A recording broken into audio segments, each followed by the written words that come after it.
You are entering ENC's Pod of Awesomeness. Yeah, Bird. You're here. You're here. What you got for me, huh? What you got for the fine folks? What are you going to spill in their ear holes right now? What are you going to tell them? What do you got? Come on, kick us off. Kick us off right. Kick us off hard. It's about the same as every week.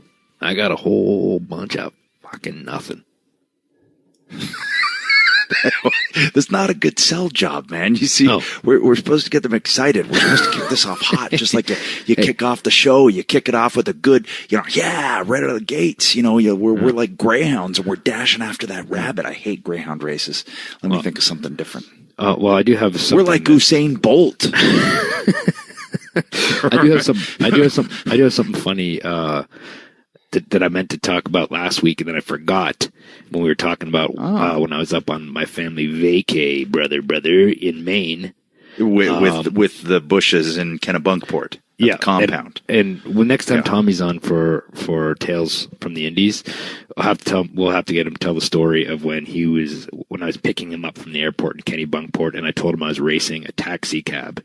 And he thought I was kidding, and he looked up into the distance, saw me drag racing a taxi cab. That's the story for the day. Wait, is there an airport in Kennebunkport? Yeah, there is. Huh. And maybe it was Port. Was it Port? It was somewhere. Yeah, like Portland somewhere. We were on our way to Portland's just south. Or something. Yeah. That's probably where it was. I think we were passing through Kennebunkport. It became a running joke. We'll talk about it later. It's not funny right now. But what I was going to say is when we were up there, we went on this little trolley ride around Kennebunkport looking at the sights. And so what happened was when it stopped and we were getting off, and it was like a bunch of older people on the tour bus. And I guess you could lump me into that as well. Sure. Yeah. Definitely, and my wife and my daughter. So she was carrying a little beach bucket with a shovel, and I was carrying bags in either hand, and my wife was in front of us, and we're getting off the trolley. She said to my daughter, "Isla, just hold on a second. I need to put this in here." And she was putting a tip in the tip jar, and the stairs on the little bus were super, super steep.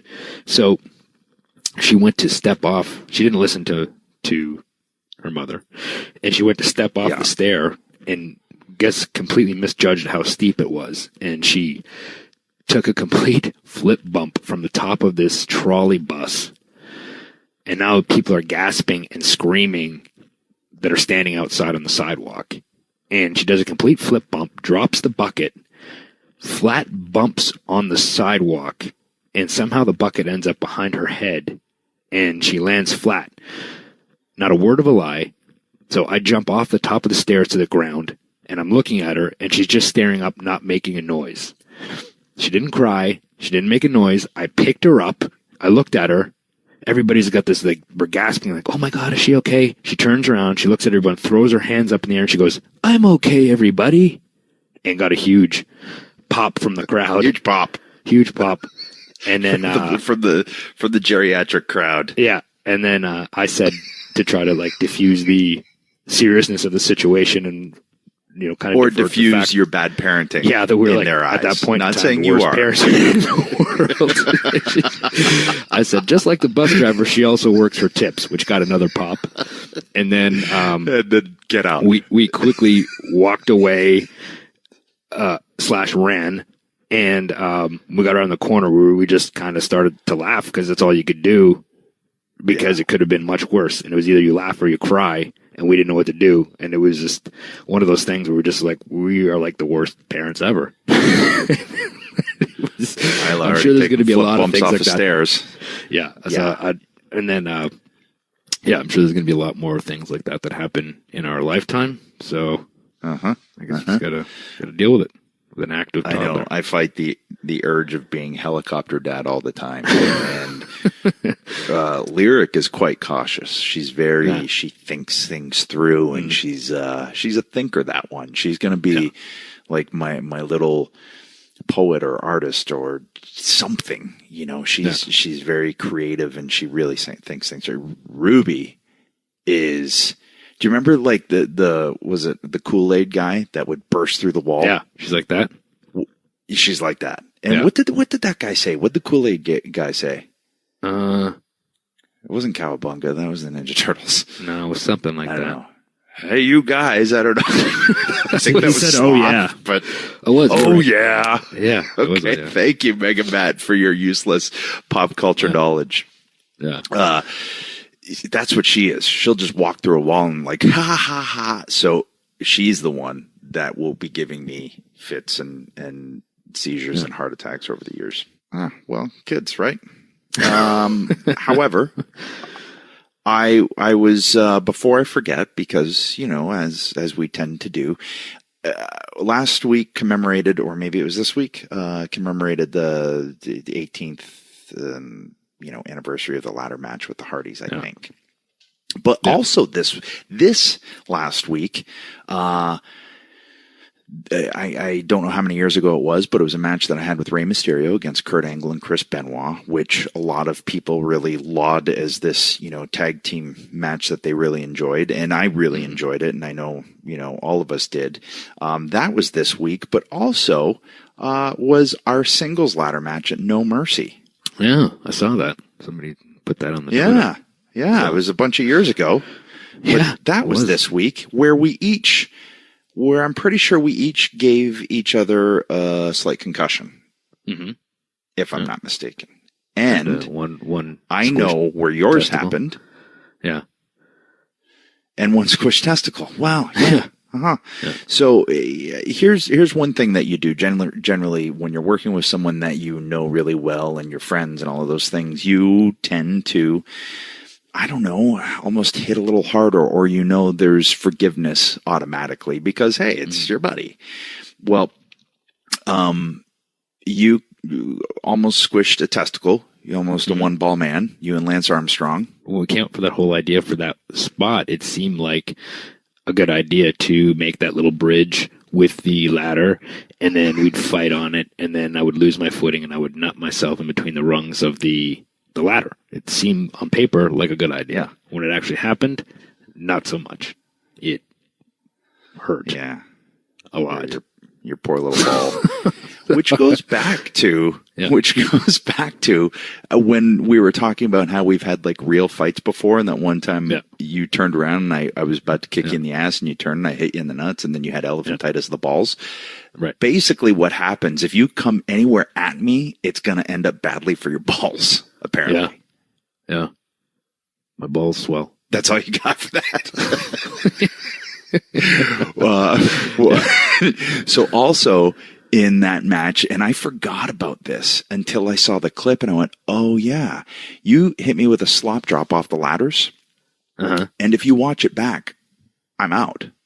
Oh, really? When we hit I roll over, and I completely forgot about it, which will probably tell you what happened. Yeah. If you watch that bump back, I'm gone. And until I resaw it just recently, somebody sent a clip on Twitter, and I went, oh yeah, I got like flash knockout there. Completely forgot about it. And then, at the very end, the concerto on top of the ladders. Yeah.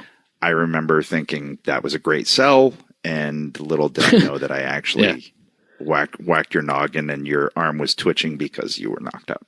Yeah, and felt like a slinky off the ladder and landed on the mat. And then it's too, though, I mean, when the way that you're positioned on the ladder too, with your standing up there, it was hard to get a proper balance to swing and really kind of protect. So it was kind of one of those things where, in theory, it sounded good on paper, but it was really hard to kind of pull off. Later in my career, I would have went, maybe not. Yeah. Yeah. Maybe we don't do that one, Birdman. Yeah. And so, and maybe also, later in my career, I would have said, I'm not taking that one. So it could have gone both ways, right? Yeah. So on both parts, we might have looked differently at it. But hey, there you have it. Not much else to say after that. I got a link sent to me by Russell Bragg. I think it was Russell Bragg. He'll correct me if I'm wrong. He sent me a link to a match from 1980 in Japan. Take a wild guess. Never knew it happened. 1980. Hogan versus Muta.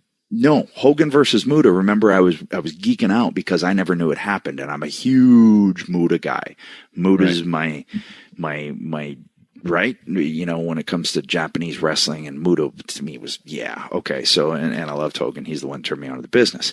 So from there, I think we talked about it maybe last week. Somebody sent me a link, and it's 1980. So Muta wasn't around yet, and it is two uber baby faces that at this point one of them wasn't, that you will never guess actually worked. Steamboat? No. Hulk Hogan is one of them. Okay. Hogan and I don't know. Has to do with our guest last week, and I just gotta say, baby. Really? That with the American Dream, Dusty Rhodes versus Hulk Hogan. Wow. What the... Right? Had no idea that happened. And it melted my mind a little. So thank you, Russell Bragg, for sending me that clip. And it's like a 9-minute match. It's not good, but it was still... but it was still awesome. You know what I mean? Like, yeah, sure.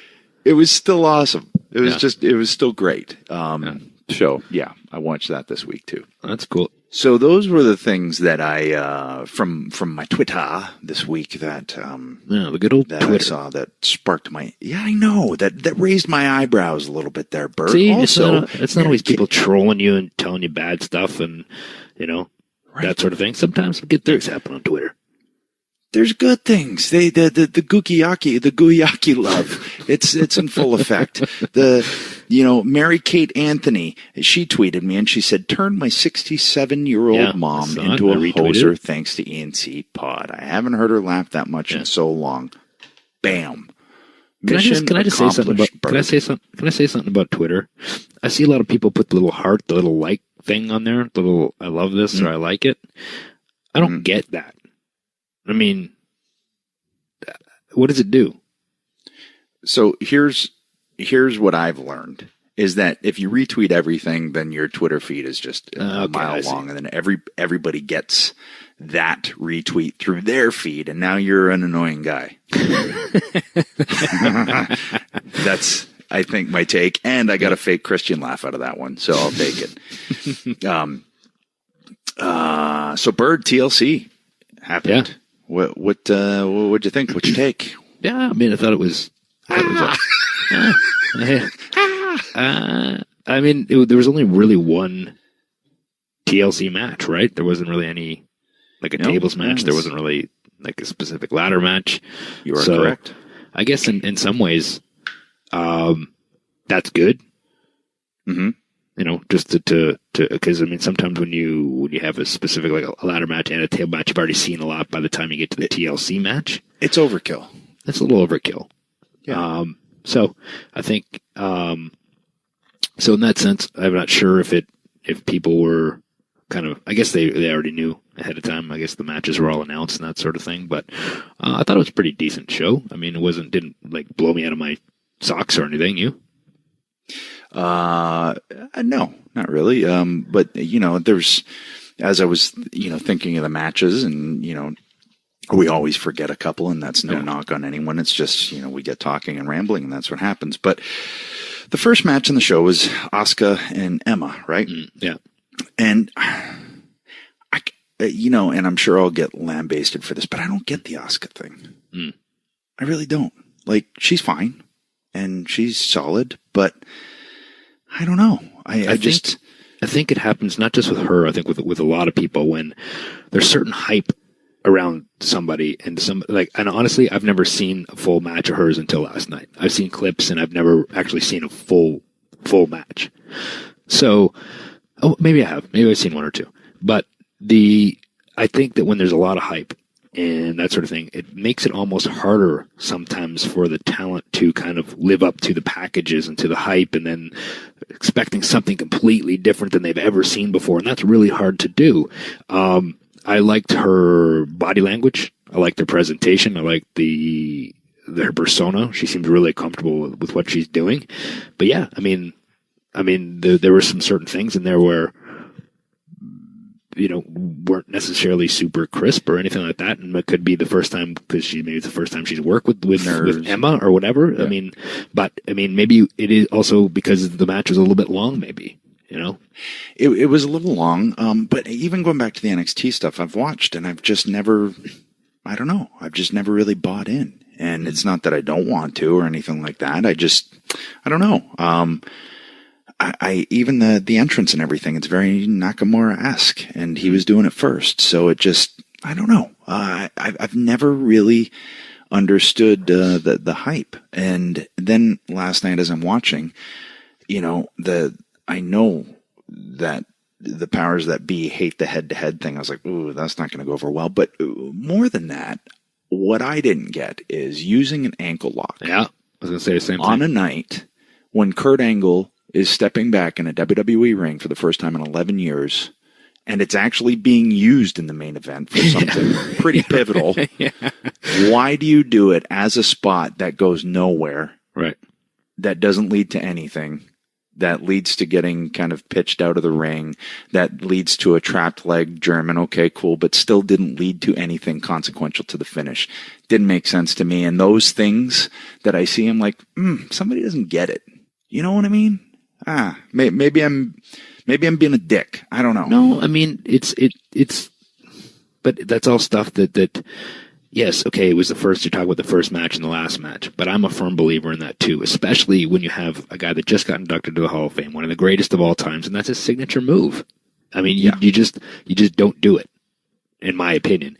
And, a lot of times too, they know, especially in this day and age, they know everything that's happening in the matches. At that point, somebody producer has to go, maybe we should shy away from the old ankle lock ski. Yeah, and it's, I agree 100%. I don't think it should have been done.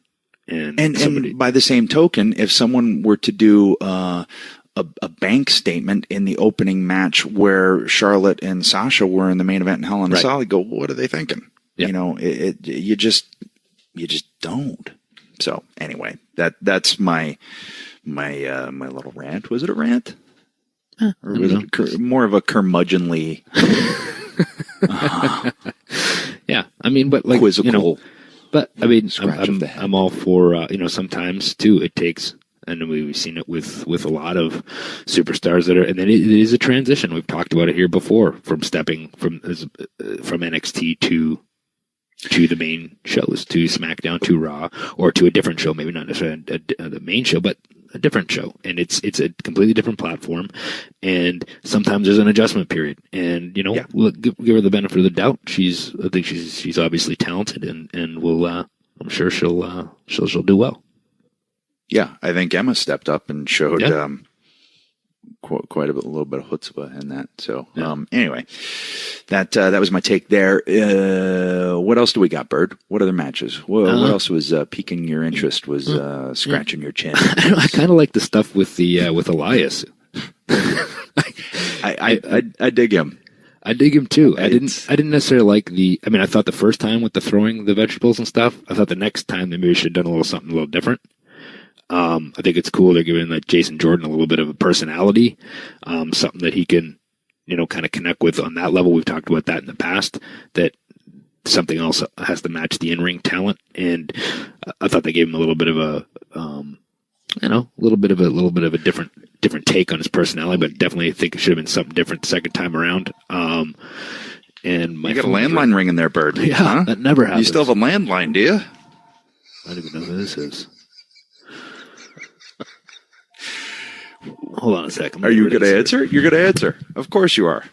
You see, folks, he goes and answers his landline because he's still living in 1994, apparently, and leaves me hanging here to entertain you all. But guess what? I'm up to the challenge. Oh, here he comes. Guys, that was Tropical Solar wanting to know if I wanted to convert to solar power for my house.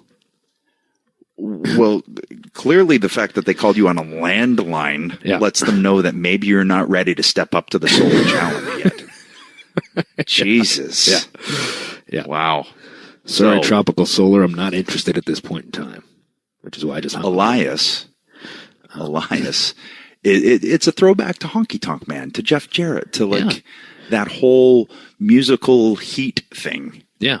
Yeah, I like the, I like his demeanor. I like how he takes his time.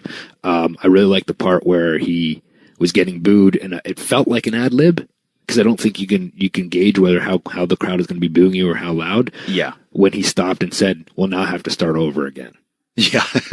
And I like please hold your applause. Please hold your applause to the end. Now I have to start over again. I mean, that felt like an ad lib, and if it was, kudos to him, because that was great. I also like the fact that he can't really play. I mean, he kind of can a little bit, but not. You can tell it's a struggle. Like he's thinking about that chord progression. Like he's going. I think. Honestly, I don't know. Okay. I don't know enough about music to say if he does or not. I just dig what he's doing. I think it's pretty cool. Yeah.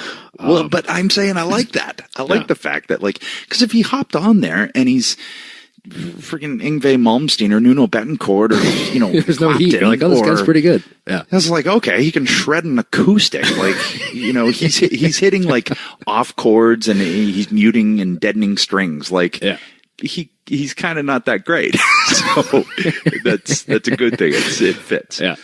Yeah. No, I enjoyed that. Yeah. And, what else? I thought the AJ Balor match was really good. I really enjoyed that. But before we get to that, I would like to talk about Mickie James. Oh, yeah. Go ahead. That reminds me of Mickie. And here's one difficult aspect of not doing a kind of gimmick match before the TLC match main event is about midway through the show, you have Mickie and Alexa who are working their tails off and having a good solid match, and it's entertaining and everything, but then the crowd starts chanting tables. We want tables. Yeah. Mm-hmm. And that's no knock on them. It's advertised as TLC pay-per-view, and we haven't got tables, ladders, or chairs, and we're 90 minutes into the show. Yeah. So that makes it hard sometimes for the other people performing on the show. And I felt bad for them because they were really working hard, and it was a good match. Mm-hmm. And I think Alexa Bliss is a great heel, and I think Mickie James is an awesome baby face, one of the best baby faces. Yeah. If you're going to take the template for baby face, honestly, and I think Tommy has said this before, but you got Ricky Steamboat, you got Ricky Morton, I think you had Sami Zayn, and honestly, Mickie James. Mm-hmm. She is one of those baby faces that you just feel for. Yeah.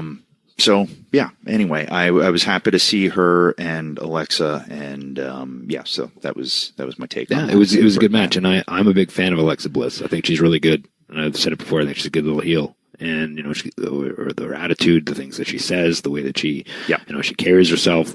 I think she's really solid in the ring. And I think that having a smaller, champion, kind of heel, kind of backpedaling champion, that cheats and kind of weasels her way to victories. I mean, I like it. And I'm a big fan of hers. I think she's really good.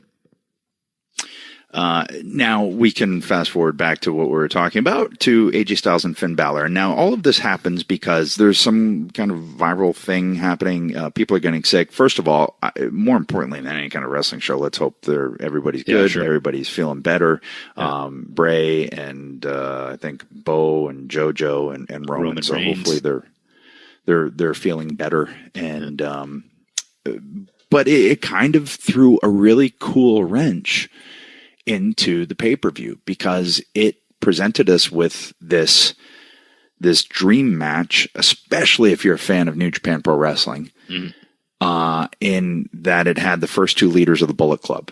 You had Finn and you had AJ, and they've never in all of those years met in the ring. So this was huge, and it goes back to doing Reigns and Cena on in between pay-per-view. It's like, I get it this time because there's a lot of factors and variables that you can't control, and you got to do something. And that was a huge match.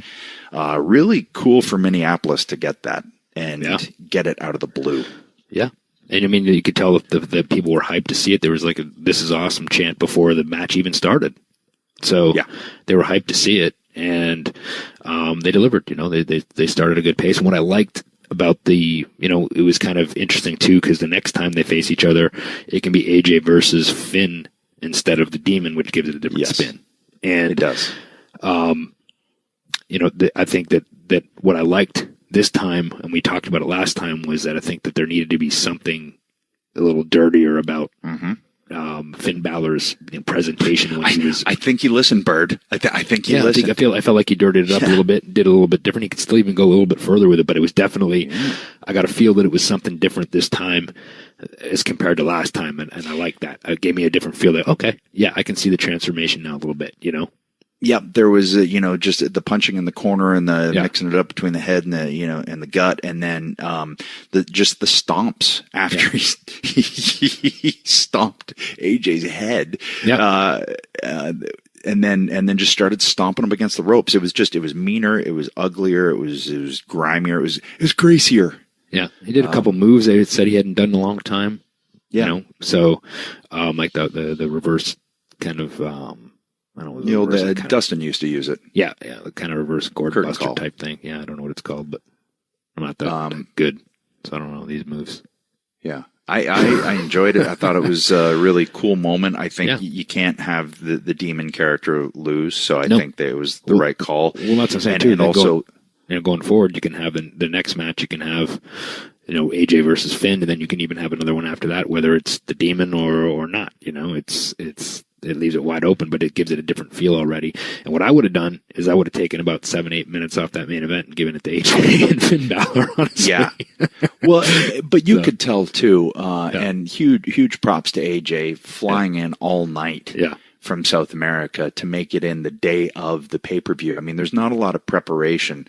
He's trying to get sleep. He's probably not thinking of ideas. Maybe he is. I don't know. But to get thrust into that situation and still, pull off what he did is, huge kudos. I definitely like to see a match with them. And again, as I'm watching it, I'm like, this is a Mania match. I mean, Samoa Joe, Brock Lesnar, Roman Reigns, John Cena, the Demon, Finn Balor against AJ Styles. Bam. There it is. But I would like to see them both fresh, not having flown overnight, all of those and you know things. what, too, though? They did a good job of even protecting AJ in that sense. They did. Talking about that on commentary, saying he flew all night to get here. He was on tour. He left tour. He flew all night. Got here and he's ready to compete on very little rest. So he was, he has that to fall back on too today. So it didn't hurt him in the least. And even if he hadn't done that and it was just a straight up match with hey, it had been announced 2, 3, 4 weeks in advance and he lost, it still wouldn't hurt him because both guys are that good. And going back to the making things a little bit rougher, that final drop kick in the corner, that sounded like a car crash. The drop kick looked stiff as fuck, and then AJ took it like a champ. But then the coup de grace, listen back, or just watch it back and listen to AJ just go. it looked and sounded so bad, in a good way. You got a guy that's like probably 200 pounds. Jumping, stomping on your guts, your lower intestine and part of your upper. Yeah, maybe a little colon action there too. Yeah, or maybe the guy under the ring who smacks the meat was over aggressive. yeah. Which takes me to the main event and sound effects. Is it just me, or did that garbage truck sound really loud? Like, was the garbage truck mic'd or something? Like, I don't know. What was happening loud. there? It was pretty loud. It sounded a little weird. So what did you think of the main event?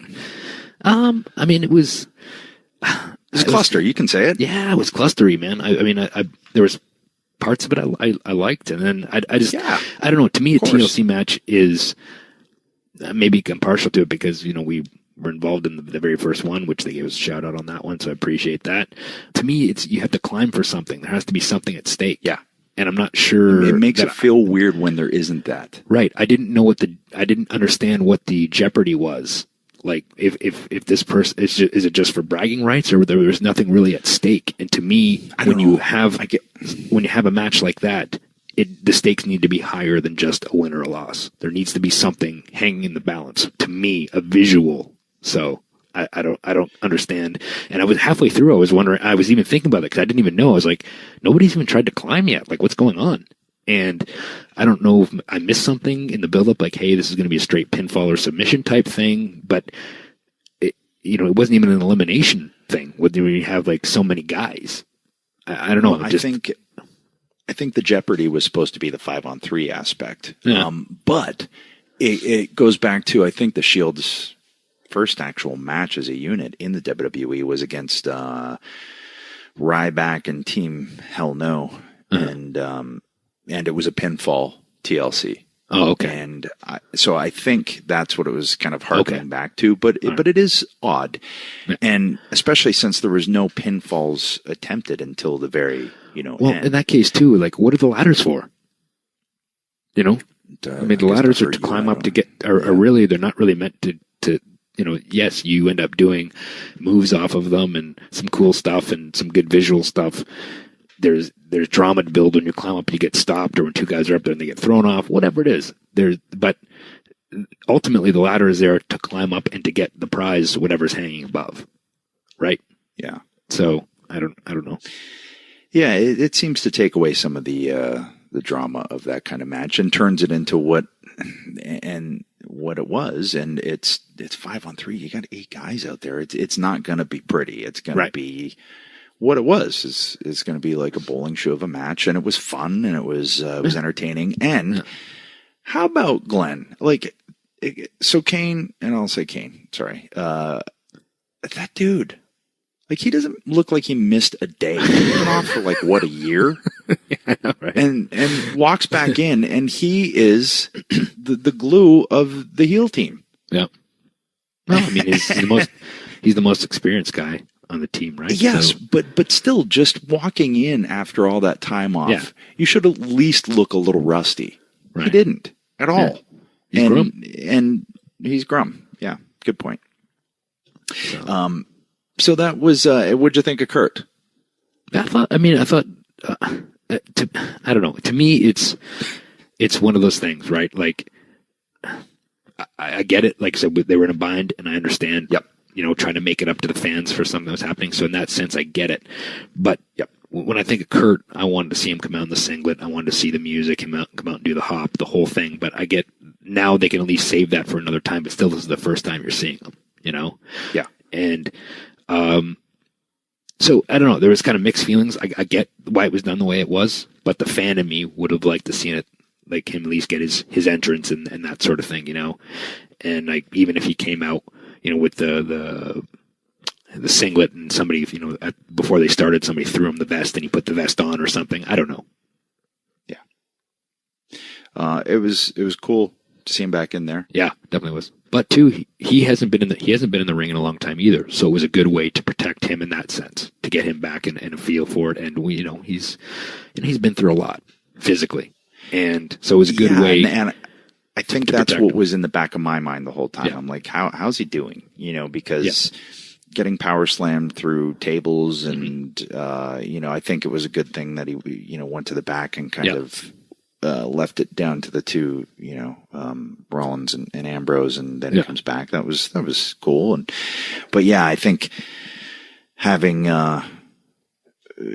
knowing some of his neck history, I was just like, and having a neck history myself, I'm watching with a different eye, I think. Yeah. And more of, instead of an eye as enjoying the show, I'm worried about my friend Kurt and making sure he's cool. Even though I'm sure everybody's going to take care of him and all those things. So that for me was, I guess, how I watched it. So it was cool too when he came back out and he got to come out to his music and, which got another reaction, at a good point in the match. And he did the angle slam to Cesaro through the table on the floor.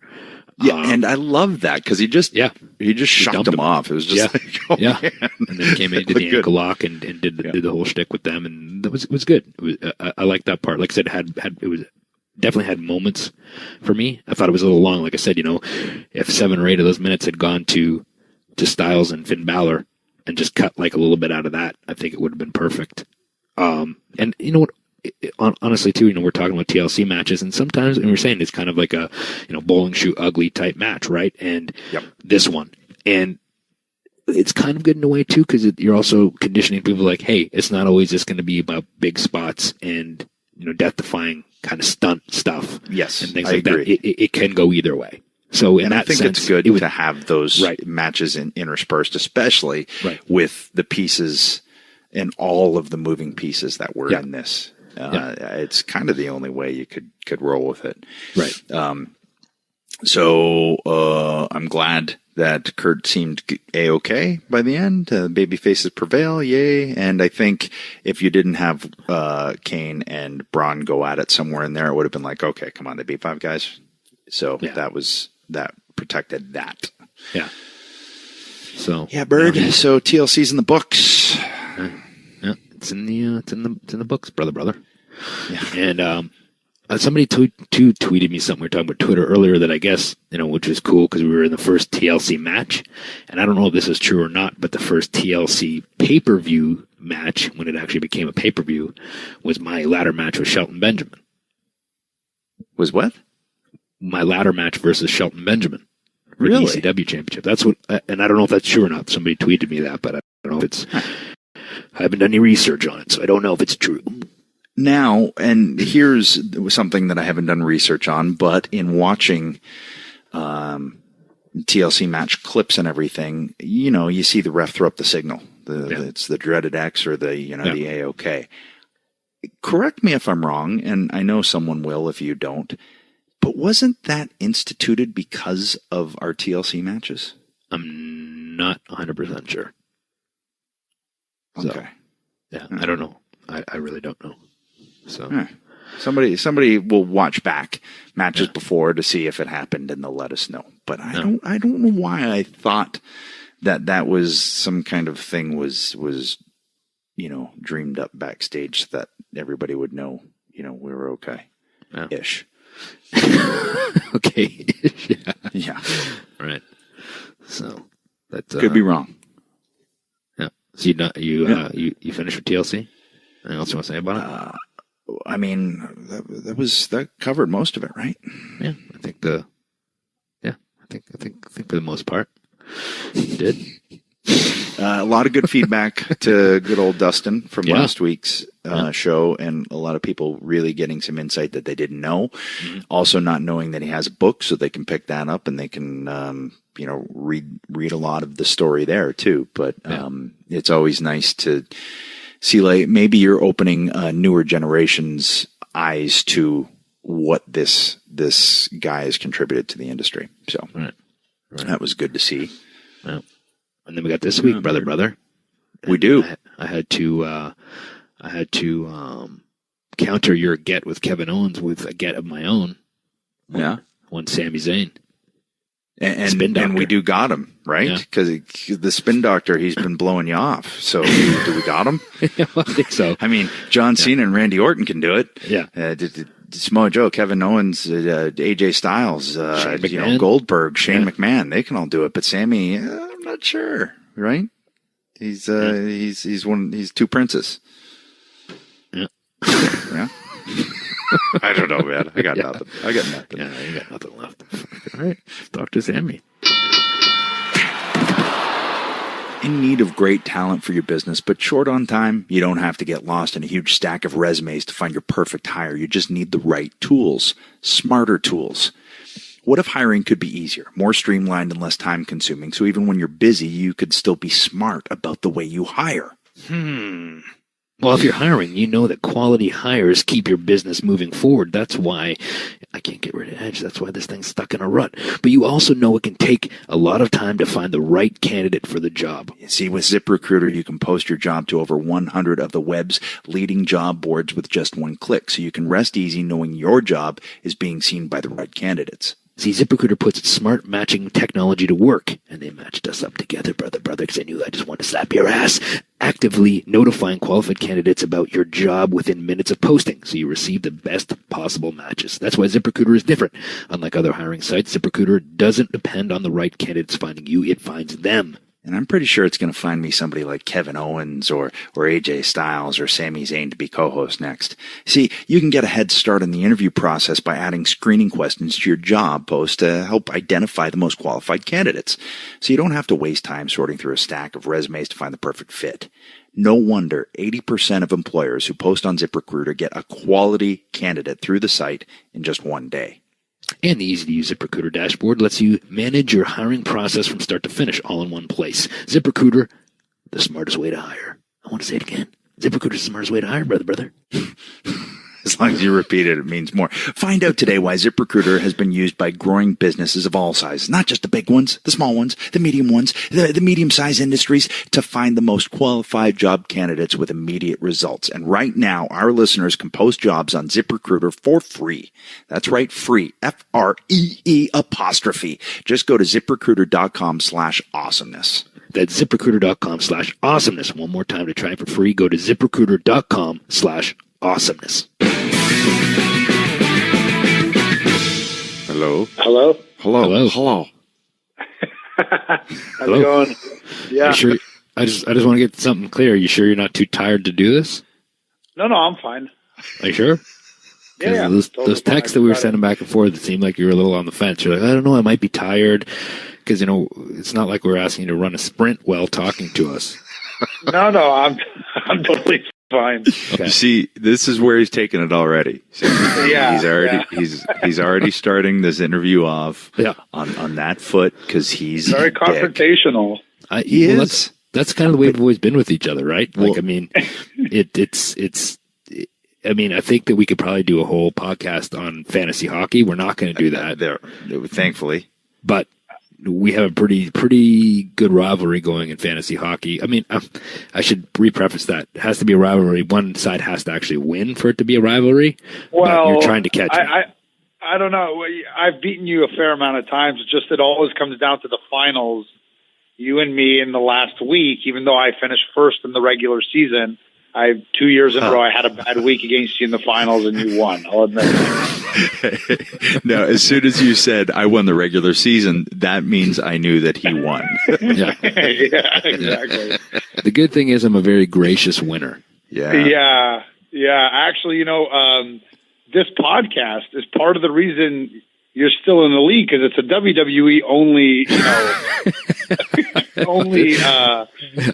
league. So, but you're technically, you're not working with the company as much anymore. Yeah. And so there was talk about getting you, does Jay play again this year? But the problem is you have this podcast and there was fear within the league that you would use the podcast to bury everyone in the league and just go on rants about claiming how you were the best and retired champion, and we just couldn't let that happen. Yeah, well, I will say this. My one favorite thing to do at the end of each season, and I look forward to, and I want to win more than anything, so I can send my State of the League address at the end of each season, which I'm sure people really love. Last year was a really bad year because I'm not going to get into all of it, but there was a lot of controversy over trades. Every trade I tried to make, Jay would write these group messages to everyone in on why we need to veto this trade, and all my trades would get vetoed. And it was so frustrating, I couldn't do anything. And let me tell you, Sammy, that he sits there and salivates for the opportunity to do this stuff because, well, let's face it, he's retired now. He's got nothing better to do. We sit here and we do a podcast and we talk like a couple idiots and complain like Statler and Waldorf. And then he just waits for opportunities to veto your trades. Yeah. You live for it, basically. Yeah. Well, I am, when I'm not doing that, I'm out on the road scouting players for my fantasy teams. Okay, and let me just state here that you guys both said we're not going to spend this, although we could, an entire podcast talking about fantasy hockey, yet that's all we've talked about. Yeah. Well, we're only a couple minutes in. That's true. That's true. Well, now we're done. So yeah, get it out of the way early and then move on to whatever you want to talk about. Okay, but actually, who is your team, Sammy? Like growing up, who's your team? Is it the Canadians? Well, actually, when I was younger, I was a little against the grain. I liked the Canadians, but I actually liked the Nordiques, the Quebec Nordiques. Yeah. Ooh. And I didn't even realize it was like a giant rivalry at the time. I just really liked the players on the Nordiques. I loved Matt Sundin was my favorite. Yeah. Sakic, they had a really great team. And I remember that controversy when Eric Lindros got drafted or was going to get drafted by the Nordiques and refused to play there. And I was like, what's his problem? I was 10.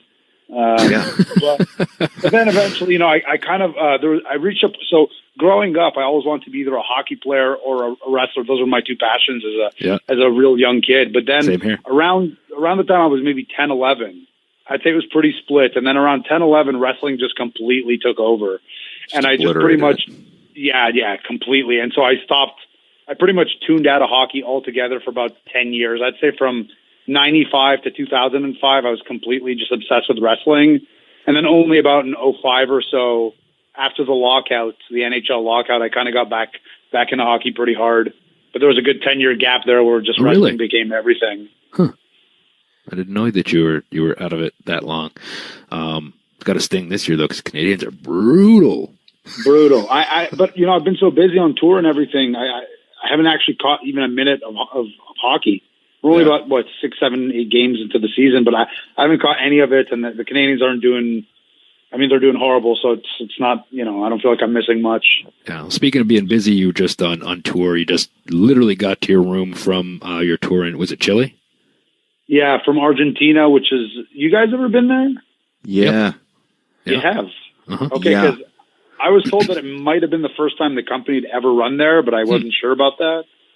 What, Chile or Argentina? I don't know about Argentina. Chile, no. I've definitely been there. Yeah, I've been to Chile. I don't know. Yeah, so I think Argentina might have been our first time there. I don't know, but we sold out the 2 nights back-to-back, and the crowd was awesome. And then we went to Chile, and you guys both worked there. You know how amazing the fans are there. Yeah. It was great. And then, so just, you know, a little bit of a travel day, and just got back into my hotel room right now. And first thing I did was call you guys up to do the podcast. and now Jay's all over you like a wet blanket. Yeah, exactly. Not only I get in, I'm it's a good thing. First thing I hear is he pounces on my hockey team. Exactly. Well, it's a good thing I didn't guilt you into it with any of the text messages I sent. So, but the I tell him, I go, you know, can I just let me just confirm with you in a minute. Let me just see what my plan is. So I go, okay, you know, Orton and Shane and Kevin Owens and Jericho and everyone else, they did it right away, but that's fine. Take some time to mull it over. Mull it over. Yeah. So, but I know the tone that he said that text was sent with. Yeah, you could read his tone. You know how it is. It's all in good fun, all good ball busting. But what we really wanted to do was, because I'm sure you're a big fan of the podcast. I'm sure you listen to every episode.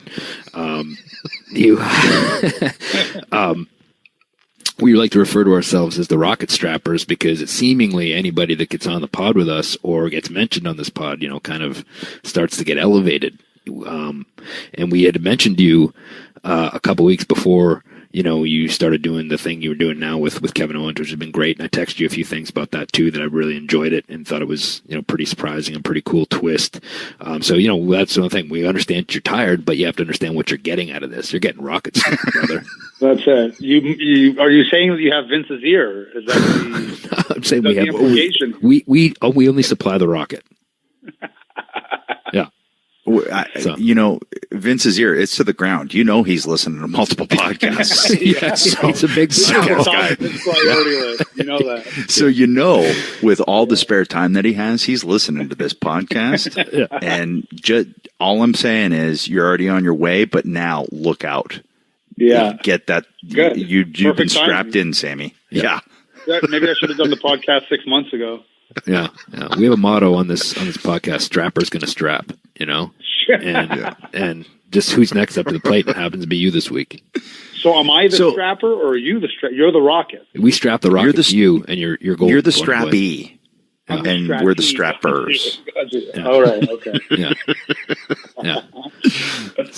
Now, the first time I met you, Sammy, was at a show in Toronto. Do you remember this? Yeah, I remember it. I'm surprised you remembered it. I was connecting through Toronto like the following day. I had like a layover overnight that I'd planned it this way because I knew Rhino was going to be in town. And Tommy, and I hadn't seen them for a while. And I forget the name of the convention or whatever. It was like a wrestling convention. And Wrestle Reunion. High Spots runs it.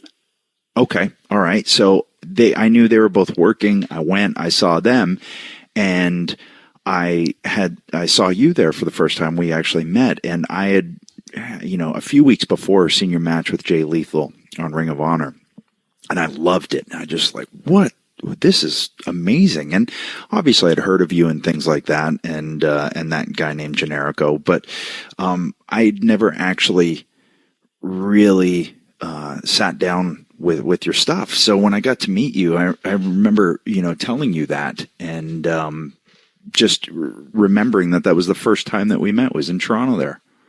Go figure. So I'm surprised that you remember that, but that's totally how it happened. And the thing is, what blew me away is at that time, and I'm sure you could kind of relate to this when you guys were first coming up before you guys made your name, but you kind of are in this vacuum on the independents where you don't know if anybody really knows you.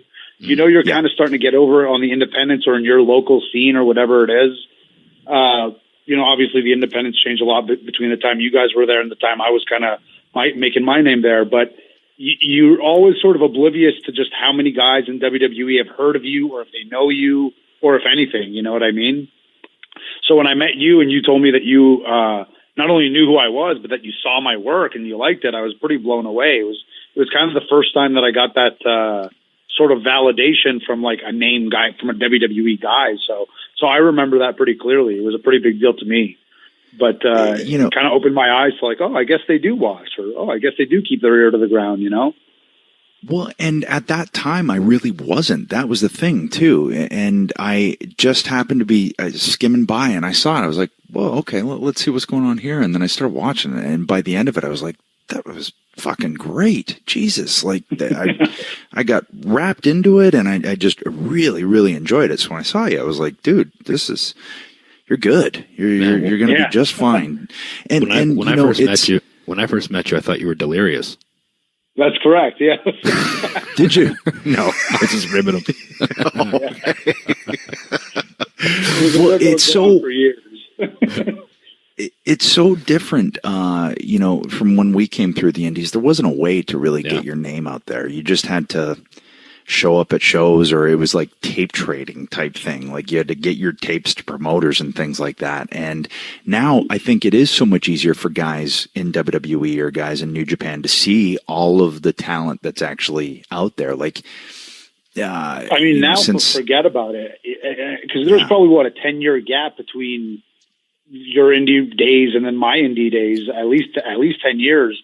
And now I've been off the indies for just 5 years, but in those 5 years, it's changed dramatically again. So I was just going to say that too, because you think about how much social media has taken off or even evolved since then. I mean, I know there was Twitter and all that stuff when you were working indies and that, but now, like with being able to upload the basic full matches and YouTube and like YouTube channels and all these streaming devices, all those sorts of things. Is a big deal too. Yeah, there's access to everything. It's just it's crazy how fast it changes. Which once again proves my theory I've been talking about. We need to do an episode on this podcast about how technology has kind of changed not only the business but within the business. Mm-hmm. Oh, just completely. Because I think about this all the time because we're so tied into our phones and we just everything is so convenient for us, even travel, the days of paper tickets and everything like that. And God, it just seems like so distant now,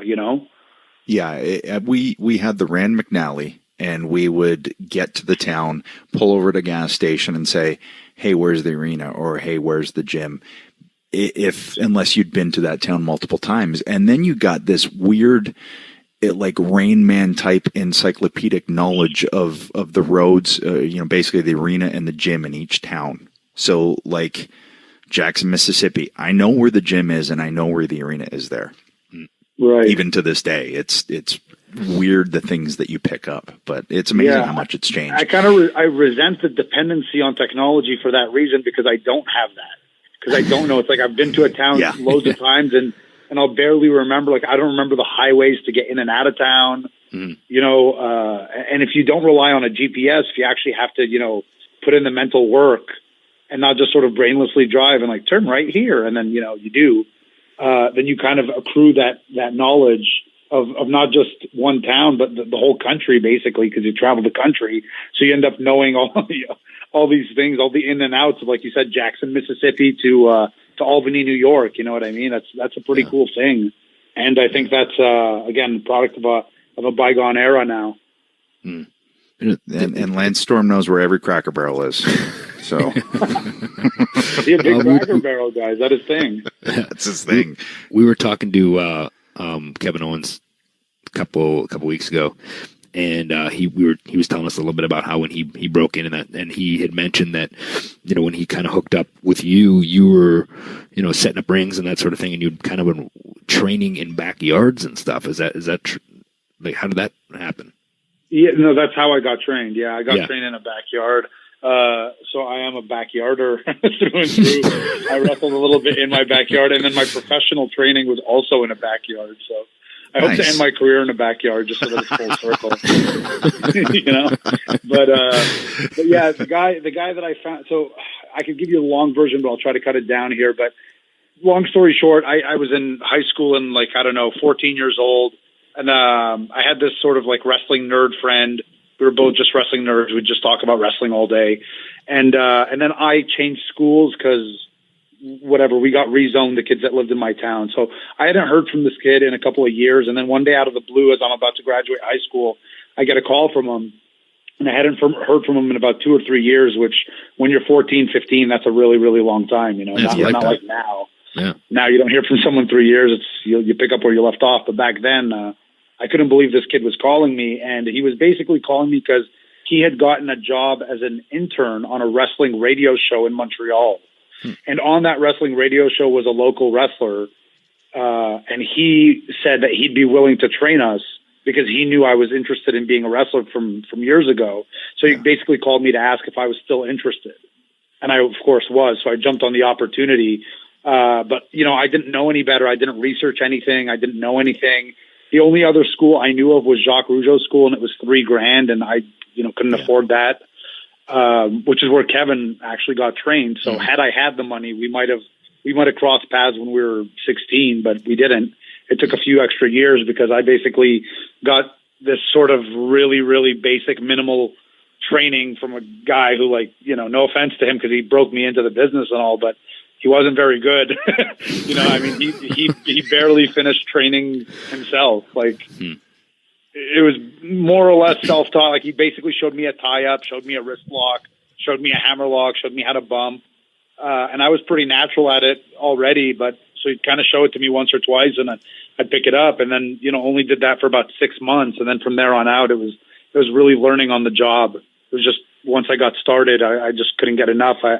I went out of my way to go to every local church basement promotion or community center promotion. I looked them up because at this time message boards were kind of popping up on the internet, and there was a little community scene. So I'd try to find every promotion and just hit them up and say, hey, I'm a wrestler now. Can I work for you? And the standards aren't that high in Quebec in 2002. So yeah, sure. Come on board, So that was it. I just started working, and then picked up a lot of it on the job. But for the first year and a half, I mean, I would hear words like psychology, but I really had no concept of what it meant. I'd hear things like, "Oh, they told a good story," and I would kind of go, "Yeah, they told a good story," but I had no idea. just nod, yeah, totally, yeah, I know what you're saying. Exactly. Yeah, hell of a story, but not a damn clue. What even is a story? How do you tell a story in the ring? They just had a match. I don't know. What are they talking about? Story? Yeah, it was completely foreign to me. So any good wrestling that I may have done in the first year and a half of my career was just purely coincidental because I kind of didn't know what I was doing at all. And no one really explained match structure or psychology or anything. But I think there's something to picking it up on the job that makes you learn it in a completely different way. Agreed. And now, when do you feel like that started happening for you? Because I know real quickly for Jay and I, we would go on the road and we would run into guys like, Bad News or Rick Martel and pick their brains and get to work them. And that's when it started kind of happening, at least for me. When do you feel that started happening for you, where it's like, oh, okay, this is what everybody's talking about? Yeah, same exact thing. It's once you start learning from guys that are, leagues ahead of you or worlds ahead of you is when you really start picking it up. So from 2002 to 2004, I was pretty much just wrestling in Quebec and earning a reputation in Quebec. And eventually the message boards were starting to pick up on there's these guys in Canada. And so once Kevin and I started going to the States, that was like a light switch moment right there. As soon as we started working with guys in the States and working with named guys, we really started picking it up and getting it. And I remember there's one particular light bulb moment I had where I wrestled Super Dragon, who went on to be one of my great friends and influenced my career tremendously. He runs PWG on the West Coast, and that was my home promotion for years. But when I first met him, we had this match, and I kind of got to talking to him. He goes, yeah, it was a good match, but your placement is all off. I go, what do you mean placement? He goes, well, for example, you did this huge move, and then you followed it up with a less big move. He's like, you probably don't want to do that. I was like, oh my God, of course. Of course you want to, the last thing you did is you want to constantly get bigger, biggest and go home, Yeah. But it's so weird that somebody had to tell me that 2 years into my career for it to all make sense. Oh, and I would say that was probably one of the most pivotal moments in my career. Just such a simple tidbit, but when somebody puts it in the right words, all of a sudden, everything starts to make sense. Yeah, and I think everyone starting out, especially if you come from a certain area or a pocket where you're working the same guys with the same amount of experience, it's going to be hard to get those kind of those aha, epiphany moments until you are working people that are just much more experienced. So you have one of those moments with Super Dragon, and then where do you take it from there? Well, from there, that was right when we first broke into the U.S. and thankfully I don't want to call it knocking it out of the park, because if I watched it back now, I'd probably be horrified. But for the time and the place, we did really well, enough for more people to talk about us and to want to bring us out to more and more places in the States. So we kind of started getting our foot in the door in the prominent independent promotions in the U.S. at that time, like Ring of Honor and CZW and PWG, and really starting to carve out a little name there. And that's when things really started to take off. But it's funny what you say about working guys in a bubble, because Quebec was totally a bubble. And so no real name guys came in, nobody went out. So we were all just working each other. And we were doing all this crazy stuff. And I remember in our first match in the U.S., and I don't know if Kevin mentioned this to you guys, but we were, this was such a huge opportunity to us, but we kind of put together this match, and then we're about to go out and we're panicking. We're going, but we're not doing anything. We're not doing anything special. But the thing is, we didn't realize that these fans hadn't seen our stuff. Mm-hmm. And that while we were in this, basically a broom closet in Quebec, doing our own thing in isolation, we were doing really, really crazy things. They just didn't seem crazy to us because we were doing it with each other all the time. So when we showed it to the American audience, they were like, whoa, these guys are nuts, Yeah. And that sort of opened the door for us to kind of get our reputation in the States. And once we got started in the States, it was really a domino effect from there on out. Let me ask you a question too. You were saying before about being explained to proper placement and things like that. Did you notice, or did you have any awareness before that, as far as like you said, you were doing some stuff and maybe didn't realize that the crowd wasn't quite reacting the way that they should or could be? Did you notice a difference when that light switch went on and learned maybe more at that point too? Like, hey, you can go out and feel a crowd a little bit too, rather than just have to try to put things together like A, B, C, D, E, F, G. Like you could take some more chances and do some different things out there. Did that kind of light bulb go off at that time too? 100%. And basically before I was kind of following those guidelines, but not really knowing it and not really being able to, I kind of somehow stumbled upon match structure without anyone really explaining it to me. It just sort of seeped in, but again, it was purely coincidental. But so I had an idea of what kind of worked, but I didn't really know how to always, kind of maybe consistently get the fans where I wanted them, when I wanted them. And that light bulb moment with Super Dragon and placement really made me understand that. As I know what gets the reactions, and I know what gets the bigger reactions, and I know what makes more sense than the other thing, but now I know where to put it. And that definitely took my matches to a new level, and it definitely gave me like you said, a bit more of a closer connection with the audience, because I already kind of knew what was making them tick, but now I knew where and when to kind of make them tick to make it optimal, Well, and all through this time, you're wrestling with a mask, correct? Yeah, depending on who you ask. Oh, that's right. That's we've never actually solidified that. Okay, possibly. But that's one thing that I've always found, and Jay and I have talked about this because supposedly we wrestled as the Conquistadors a couple of times. And from what I heard, it was quite difficult under a mask because you're trying to convey emotion. And that's one thing I've always been really impressed with Rey Mysterio about is that he's one of like the uber baby faces. Like when you go down a list of baby faces, and I'm going to blow smoke up your ass here, but I've said it, even when you're not on the show, that, Rey, Ricky Morton, Ricky Steamboat, you, and Mickey James to me are kind of like the epitome of babyface and how to sell and really how to garner that sympathy. And I've always been dumbfounded when people do it with a mask on, like how that's even possible. But as I said, when I first met you, you did that in that match with Jay Lethal, and I just it's to me it's an extra level of difficulty to try and pull off. Well, I appreciate that, first of all, because that's a pretty, elite company, especially being just even mentioned with Ray, because I have just so much respect for him, and I never got to wrestle him. One of my dream opponents for sure. Oh. But I'm of the opinion at this point in my life where I think everybody should work in a mask at some point in their career early on, and everybody should be in a tag team, because I think those are two very important lessons to learn. Like you said, if you're able to learn how to identify with an audience with certain restrictions, I think restrictions are what make you a better wrestler. Mm-hmm. So, even at a certain point in your career, once you start getting hurt and you need to learn to work around those injuries, I think that makes you a way better wrestler. Yeah. Because now you can't just rely on everything you have. So working within these constraints or these limitations or the things that people might perceive as limitations, it kind of makes you, it forces you to be a little more artistic and to think outside the box. So I think it's, and tag teams, I think it's crucial to be in a tag team because that's really where your character gets a lot of depth once your character interacts with someone else.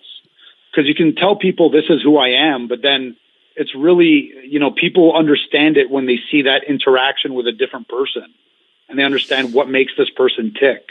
So when you have someone to play off, it really brings out all these different sides of you. I think it's crucial. Me personally, I think it's crucial, also for building confidence early in your career. If you have somebody there, it's almost like a safety net.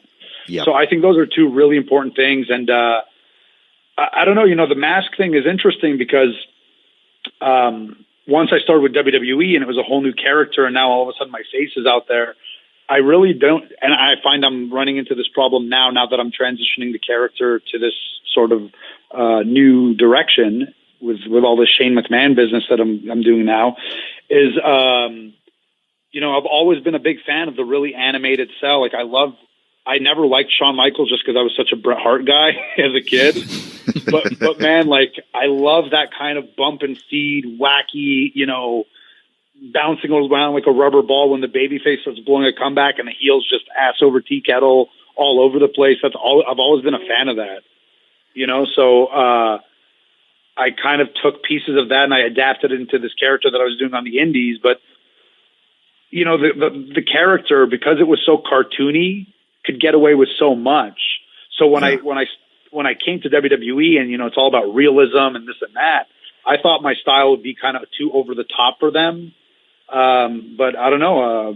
I was pretty surprised when I got there and I started doing my thing, and Hunter really liked how I did my thing, and he liked my selling, and he liked all this stuff. So that again boosted my confidence a lot because I don't know. I feel like you get in your own head sometimes, and then when you get that validation, again, like going back to that story with you from when I first met you, getting that validation saying you were a fan, or getting that validation from Hunter once I came to WWE, I mean, it really, really gives you confidence as a performer, which, confidence is kind of everything, Yeah. Yeah.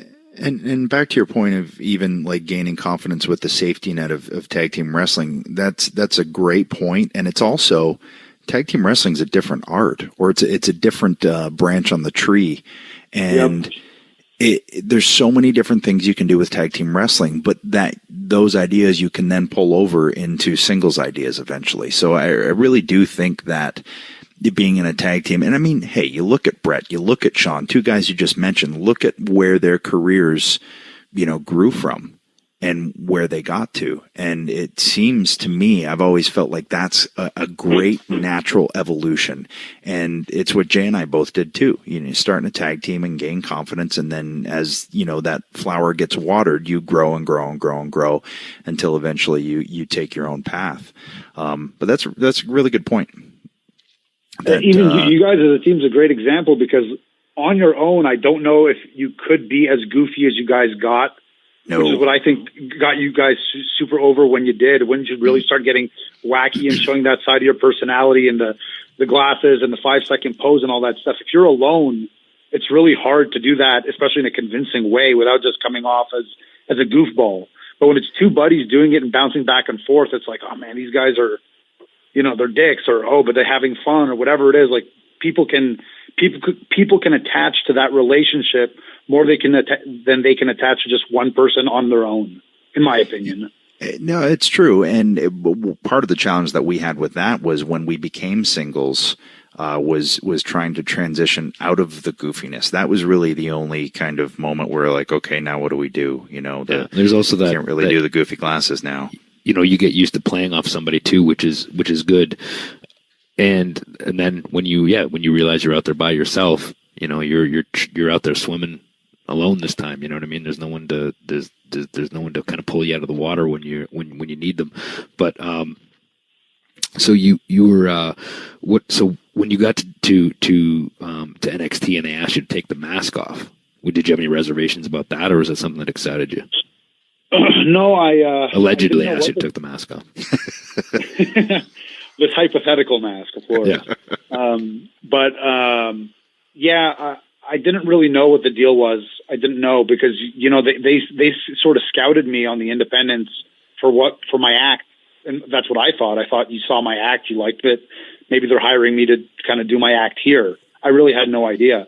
So when I got there and, it's time to make pitches for your new work name or whatever it is, I would present them these ideas with a list for a masked character or a list for just me. Or, I don't know what they're going to do with me because I'm Arabic, but I have red hair and I look Irish, according to everyone I've met over the course of my life, even though I don't see it. But, so I don't know. I was pitching all these different names, like super Arabic names, and then like these masked names, and then these Irish names. And it's probably very confusing to them. Like, this guy's all over the page, Sammy O'Callahan. Right. So I didn't know what direction they wanted me to go in. And, I don't know. It all played out fine, I guess, in the end. But there was actually it was pretty heartbreaking the day they told me, like, yeah, we're going to move away from all that. It was way harder on me than I thought it was going to be, because as this might sound kind of pathetic, but that kind of became my baby. It was like my creation. You know what I mean? Mm-hmm. So kind of putting it to rest was way more emotional than I thought it would be. Sure. And I don't know if they'll ever dig it up, but I did a promo day promo back in FCW in Tampa. We had these promo days once a week with Dusty Rhodes. And I did this kind of promo where I put the character to rest and said goodbye, and I got super emotional. And then I lived really close to the facility, so I had actually biked to work. I was biking home, just sobbing. He's gone. If anybody was driving by and just saw this 30-year-old man on a bicycle just crying, this 30-year-old this 30-year-old Irish-looking guy. Crying on his bike. Because, riding a bicycle is a very pleasurable experience. So I think that strange man doing something so pleasurable and then also crying at the same time is just a very funny visual. Like, I don't know, riding a Ferris wheel while crying, it just doesn't match. Well, what's funny is that Kevin had talked about kind of a similar instance of not really knowing what was expected of him in NXT. So he went against the grain of what he used to do and wore a singlet and all of these things, and then realized, oh, they do want that. So he had kind of the flip of you experience-wise. That's totally true. But when I got signed versus when he got signed, even though it was only about a 2-year difference, a lot changed in those 2 years. You know, okay. It was very much, sort of they wanted to break you down and build you back up in their image. When I first signed there, that was sort of the mentality. And then by the time we started cooking with NXT and really building a thing, Hunter really started seeing value in the guys he was bringing in. He wanted them to be themselves, So you see when he starts bringing in Finn Balor and, Kenta and Kevin and all these guys, he's bringing in the acts that were over out there, and he's bringing their fan bases and their act to the show, and he really wanted you to be yourself. But Kevin, there was a lot of question marks. I talked about this a little bit on his DVD, but they were way more mysterious with Kevin.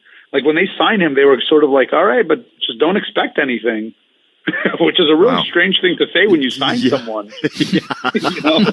All you're signed, but manage your expectations, Just really, really strange thing to say. Manage your expectations. That's a Jimmy Jacobs line. I can't take credit for that one. That's a Jimmy Jacobs line. That's great. That stuck with me. But it's true. I don't know why they told him that, but anyways, he exceeded all expectations. I'm sure became the champion. Pretty much anything after that is exceeding expectations.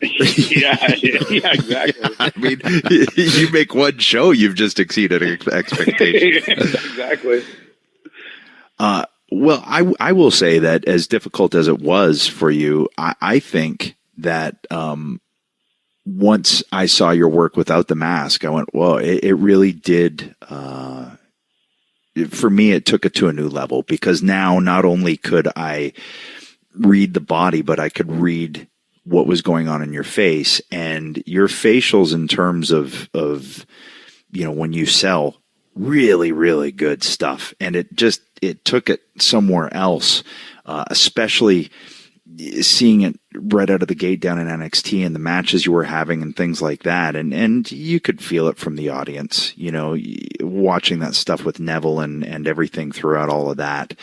The match with, Cesaro and Swagger and, it was starting to take off, and you could feel the groundswell. And I do think that happened quicker, in my opinion, because of the fact that we could now see what was going on even more so with your expressions. But for sure, I think ultimately now, hindsight being 2020, I think it was the right move. And I do think it's allowed me the ability to connect, because even, whatever I was doing previously on the independents, not only was I restricted in having to depend more on body language than facials, but also, cutting promos. That was something that also made me nervous when I got there, because before I was just cutting these sort of broken, English sort of Spanglish promos, fragmented promos. And, from an Arab guy who looks Irish. Yeah, right. From Canada. Yeah, I know. It's a real anomaly. It's awesome. Mystery. But all this to say, when I get to Dusty Rhodes and I get to Tampa and I get to WWE, I'm super nervous. I've always been a chatty or sociable kind of guy. I don't really have a problem talking. But then all of a sudden, I have to cut promos in front of Dusty Rhodes. Is like the best promo ever. Yeah.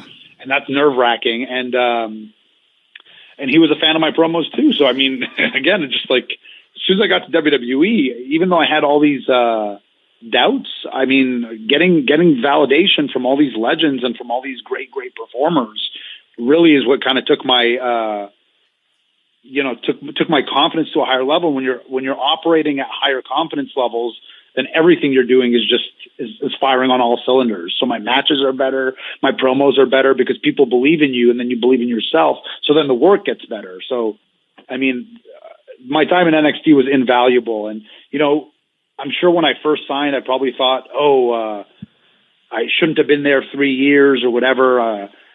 They could have called me up in a year. They could have called me up in 6 months. But honestly, that time spent in NXT was invaluable invaluable to me, my growth as a performer. Well, and it truly, this industry is, and it's hard to see sometimes when you're in the thick of it, and when you're up to your eyeballs in it, it's really hard to see that you can make the absolute best out of whatever situation you're in. And it really just is a mindset. Like, okay, well, I'm here now, but there's positives to pull from this. So what are they? Let's figure them out. Now I take this and run. And, looking back to your time in NXT, it was such a huge, even for me watching, a shot in the arm, because I'm watching these matches and I'm like, okay, this guy's taking it to another level. And sure, yeah, you could have done that in WWE, but I think in watching the growth and evolution of the character, NXT is a great springboard to build to being, brought into the WWE as already a star. Now the difficult part is once you're brought in, making that transition. Before you left, and I got to talk about this match before we get into WWE stuff, but your match with Nakamura, and Jay and I have talked about it. I said, that's the Nakamura that I want to see, and I've only seen him once since he's been in WWE, and flashes of it with Randy. How'd you feel about that match? Well, it was a special match for sure, because it's weird. I was pretty proud of the structure of it all going into it. I was like, okay, this is a good match to make a guy that they're already going to be excited to see. And it was my, last match in NXT for all intents and purposes, as far as I knew. There's always the chance of going back down there. You never know. They always send some main roster guys. But for all intents and purposes, this is the end of my story, and it's the beginning of his story. And the fans are excited. And so there was also this, weight off my shoulders as well. I was performing really, really loose that night. So especially when I came out and I got this really great reaction, I just felt so not only confident, but just loose. Like, oh, man, this is going to be like shooting fish in a barrel. They're so excited already. I know what we're about to do, and it's going to rock so hard. My confidence was just through the roof. They were so into me already. And then Nakamura's music hits, and they're so excited. I just started laughing out loud in anticipation, and the camera actually picks it up. There's a shot of me literally just smiling ear to ear during his entrance. And it's because I just know what we're about to do. Yeah. And it's going to be amplified by how into it they already are. I feel like they were so hot, you can't mess it up with a crowd that good. Yeah. The thing is too, there's not really a storyline, but there's a story. This is this guy's last match. This is this guy's first match. This guy's a big star. He's mysterious. They've heard about him, but they don't all know his work. They know me. They've been along with me on this ride for 3 years. They've brought me to where I am.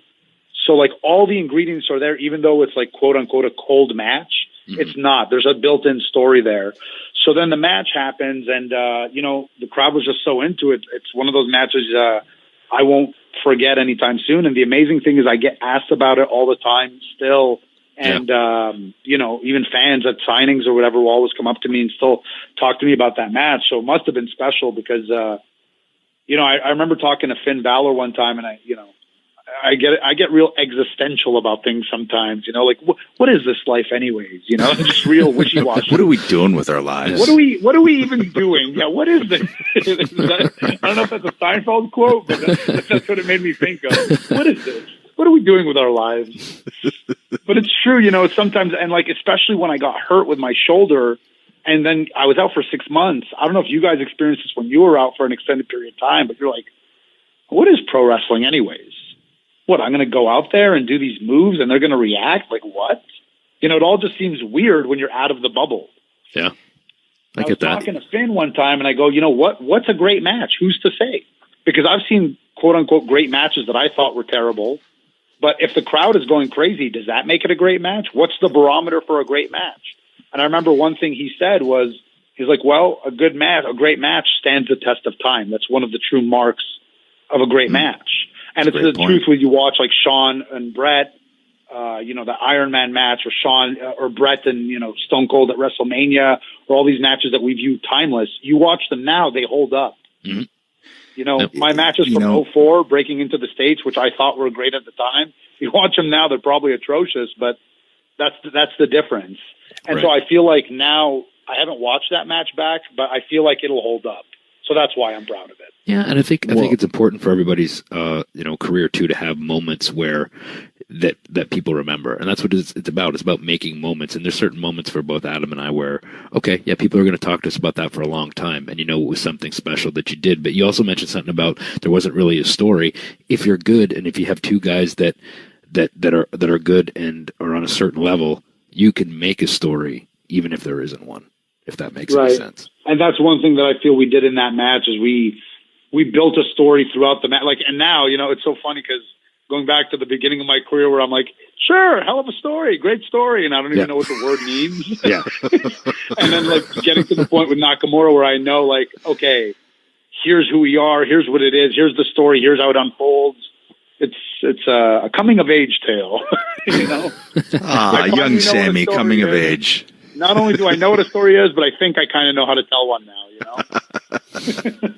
But that's a great point that Finn brought up, though, because, like you said, if you pull yourself out, and it does happen with injury, so I can relate to you on that, but if you just take yourself out of the bubble that is pro wrestling and realize all the other multitude of bubbles that there are in this world, and sit back and look at it and say, okay, for instance, take someone who's never watched wrestling before and go, here, watch this with me. They will be so utterly confused. Because it's a strange concept. It really is. And it is so subjective because even once you're in the industry, what is great? Who is the best? There is no best. There's what you like and what you like and what you like. And if the consensus likes it, well, then, okay, it's a success. Yeah. But that is an amazing point that it doesn't stand the test of time. We can all go back and watch Shawn and Brett. We can all go back and watch Nick Bockwinkel. We can all go back and watch Ric Flair, and we're all going to agree, man, that's good stuff because it stood the test of time. Good point. Yeah. Good point, Finn Balor. Mm-hmm. Yeah. Sometimes it actually ages better with time, too. It's some of that stuff with those Flair Steamboat matches. I know they were red hot back then, but you watch them now and nobody's wrestling like that now. Yep. So it's almost twice as good because it's like a dated style that doesn't even exist anymore. And you're like, wow, it just blows you away, And it's like the revival, everyone's saying the throwback. They're just doing what people did before in tag team wrestling, and they're doing it really, really well. And it's something that you do as a babyface is sell well, which sometimes has been lost over the years. It's funny you say that because I've heard people say that selling is a lost art and this and that, but I really didn't think so.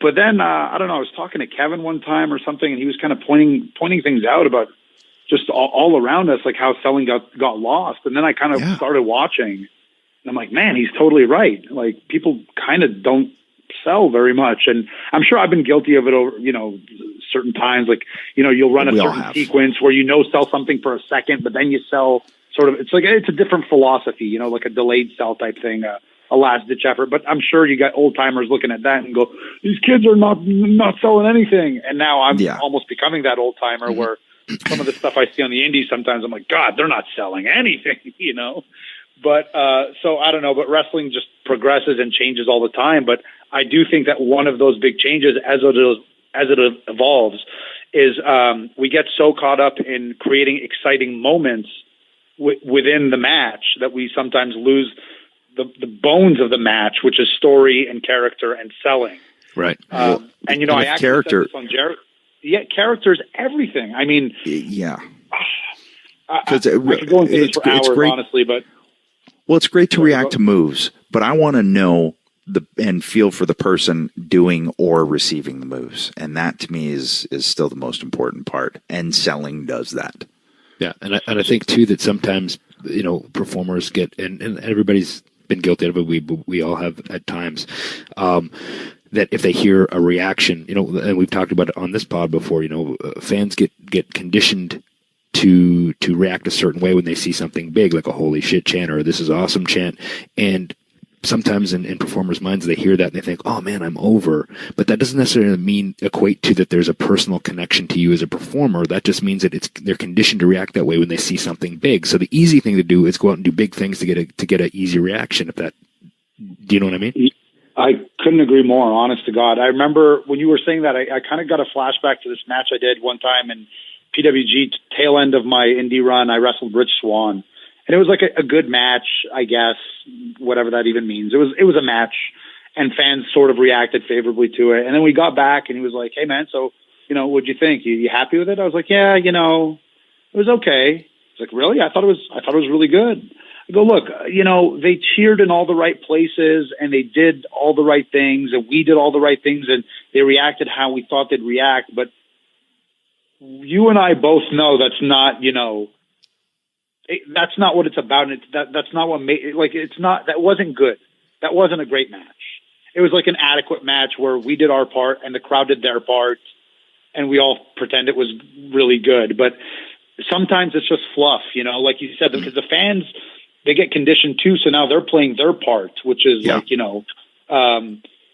big crash and burn, there's silence. Oh, holy shit, or this is awesome. But because you guys have been a part of both, the difference between a real "this is awesome" and a "this is awesome" because it's time to say "this is awesome." Right. And when you get it real, when it's real, that's when it's magical. That's when it's goosebumps. That's the difference, I think, between, let's say, my match with Nakamura and a match that maybe I had, people don't talk about now, but doesn't stand the test of time because it was kind of good and they played their part and I played my part, but, the emotion wasn't there. And the emotion is really what drives the ship. And, I mentioned this on Jericho's podcast once, but the analogy that I always use is Terminator 2, I think, is one of the most perfect films of all time. And the reason I think that is because, to me, wrestling should be the way this movie is, which is it's a perfect blend of action and a great story and great characters.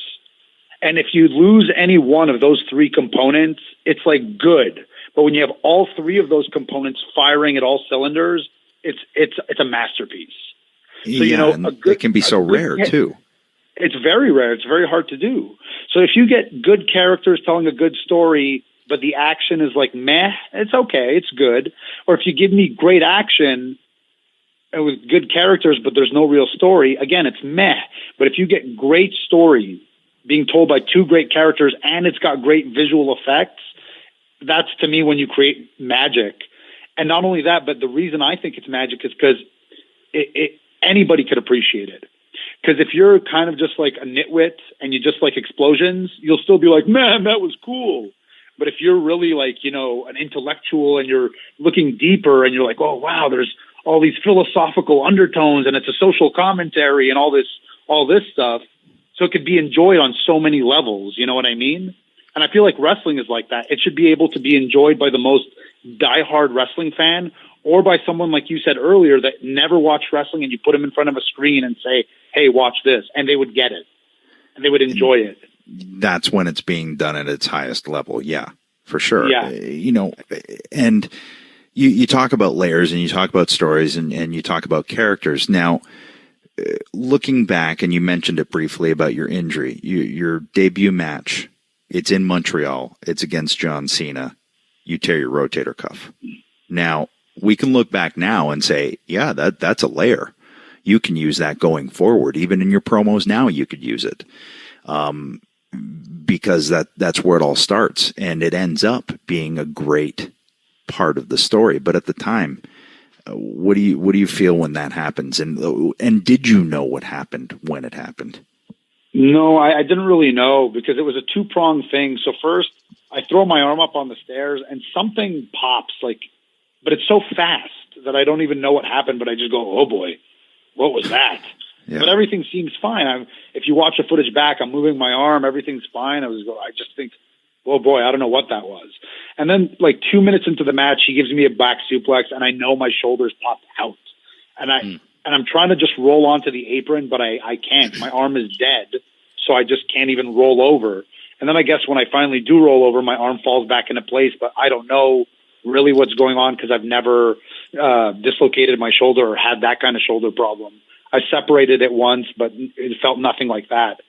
So I didn't know. And I just thought like, oh, you know, it's one of those wrestling things, especially back in the day when people kind of neglected their injuries.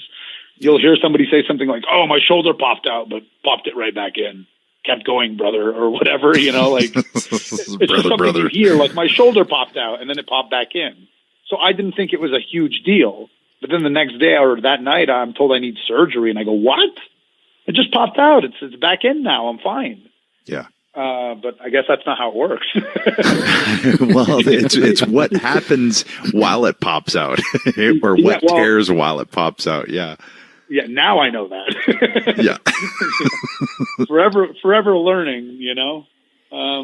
So I found out, like, oh, I did a lot of damage when it popped out. It ripped up my labrum and the rotator cuff's torn and all this stuff. So it was a bittersweet night because, I mean, I'll remember that night forever. Again, you talk about the difference between, like, the fans playing their part and a genuine reaction. The ovation that I got that night is probably the most special ovation I've ever got because it was so guttural and it was so real. It was like, I don't know how to describe it. Genuinely happy to see you there. And even the way Brett kind of like kept leading up to it, it's like with each sentence he said, they're like, wait, is he talking about, is this really going to happen? And then finally he announces my name and man, like, I'm getting goosebumps even talking about it now. It was just so raw. That reaction was so raw. It'll definitely be like, you know, I'll take that reaction with me when my career's over. But then, you know, the memory of the match itself is a little cloudy because of the injury and the ups and downs and everything else. So it was just a very emotional night, mixed emotions. But like you said, it's all part. You don't see it at the time, but now years later, it's all part of the story of who Sami Zayn is, and you know, I could use that in a promo tomorrow if I had to. Yep. If I had to talk about, you know, now that I'm, you know, in this new direction of the character, I could use it in like a braggadocious kind of way. Like I ripped my shoulder out and kept going. That's just the kind of guy I am. Like, but that tells the fans who you are. Things like that, which are things you could never plan in a million years, but that tells the fans who your character is, you know? Yeah, and it's one more notch on the belt of, you know, I did things the right way, and look what it got me. Right. There's so many. And that's what also makes wrestling so special is that we get gifted these things that we never could have planned. You know, like which on paper, yeah, and on paper, you know, I'm sure at the time you weren't too happy about it, obviously, but right. Now, looking where we are back now, you can use it now. And it's like, okay, see, there is some positives to pull out of it. And it in the audience's eyes, it makes you tougher. It's like, okay, he's been through some wars. And the thing is too, it's real. It's real life. It really happened. It wasn't like scripted or written on a piece of paper or talked about in a meeting. It was something that really happened. And you can twist that and use it any way that you want to because it really happened. Yeah, and the same thing with Finn. Going back to Finn, like, you know, the same thing happened to him, but probably on an even bigger scale. He was about to win the Universal title. So, I mean, that's even bigger than debuting against Cena in your hometown, you know. And he wins the world title, but then he's got to forfeit it the next night. And I go, you know, I told him, look, this probably isn't what you want to hear now, but this is actually going to help you. Because, you know, our fans are very fickle. And I think going back to what you were saying earlier about NXT is a great place to develop, but then you come up on the main roster. There's sometimes a disconnect there. And my theory on that is because in NXT, they're with you on that journey and they feel responsible for making you. You know, they're with you on that whole ride. So they take you to, you know, they make you the finished product that you are. And then one day you show up on WWE TV and most of the audience doesn't know who you are. And all they're getting is this finished product. But they have no emotional attachment to this finished product because they weren't along with you for the journey. So Finn comes up and, you know, they don't really all know him. I mean, at this point, NXT has a lot more steam, so a lot of them kind of know of him at least. But then all of a sudden he wins the world title or the Universal title overnight. Fans have a tendency to kind of reject that when they don't struggle with you. So in a weird way, him getting hurt and having to forfeit the title did more for him to garner sympathy or to, you know, endear him to the fans' hearts than actually winning the title. It'll be a slow build instead of a forced build. And you know, the flip side of that too is, you know, it's kind of like, you know, your favorite underground band, they're your band. Right. And then when everybody else catches wind of it, you kind of go, oh man, they're not my band anymore. Right. They're everyone's band. So there's the danger of losing that core audience, that NXT audience that helped kind of grow this character too. It can be a tough little razor's edge to walk on sometimes. Yeah, well, that's what makes what we do so interesting. Like you can do everything the right way, or like quote unquote the right way, or like the way it worked for Sean or the way you worked for Austin, and it won't come out the same. It's like two people baking the same recipe for a chocolate cake, and they come out tasting completely different. It's really a miraculous thing. Now, for years, because generally when I do an interview, one of the things they always ask me is, who would you want to work off the current roster? And, for a while there, like I said, I wasn't really watching, and then I played catch up. But I always said that as a heel, I wanted to work you, that you would be the guy that I would want to work as that baby face, and just because we could have so much fun. And I've also always drawn a parallel work-wise between you and Jay. You guys really, it's work similar but different. I don't know how to explain it, but that's another match that I've always wanted. I don't know how to explain it. It's funny you get that, because on my Twitter timeline, I sometimes see that where people, there's that comparison, and I'm not sure. Well, I know before. Obviously Jay's not active anymore, but when he was, before fans knew that he was done, I would constantly get tweets or whatever saying like, that's a match that people want to see because of those parallels. Mm-hmm. And you're right. I'm not sure exactly because obviously I've watched both of you, for years and years and years, and I don't really know what it is because there are similarities, but there's also differences. But I do feel like obviously I think either one, like me and Jay or me and you, Adam, would both, I think, be great matches, and I'm honored to hear that you would want to even, if that's a match that you would like to have. Yeah, that was the one when people would ask, and I think what it is too is you and Jay put things together very similar too. Maybe that's what it is.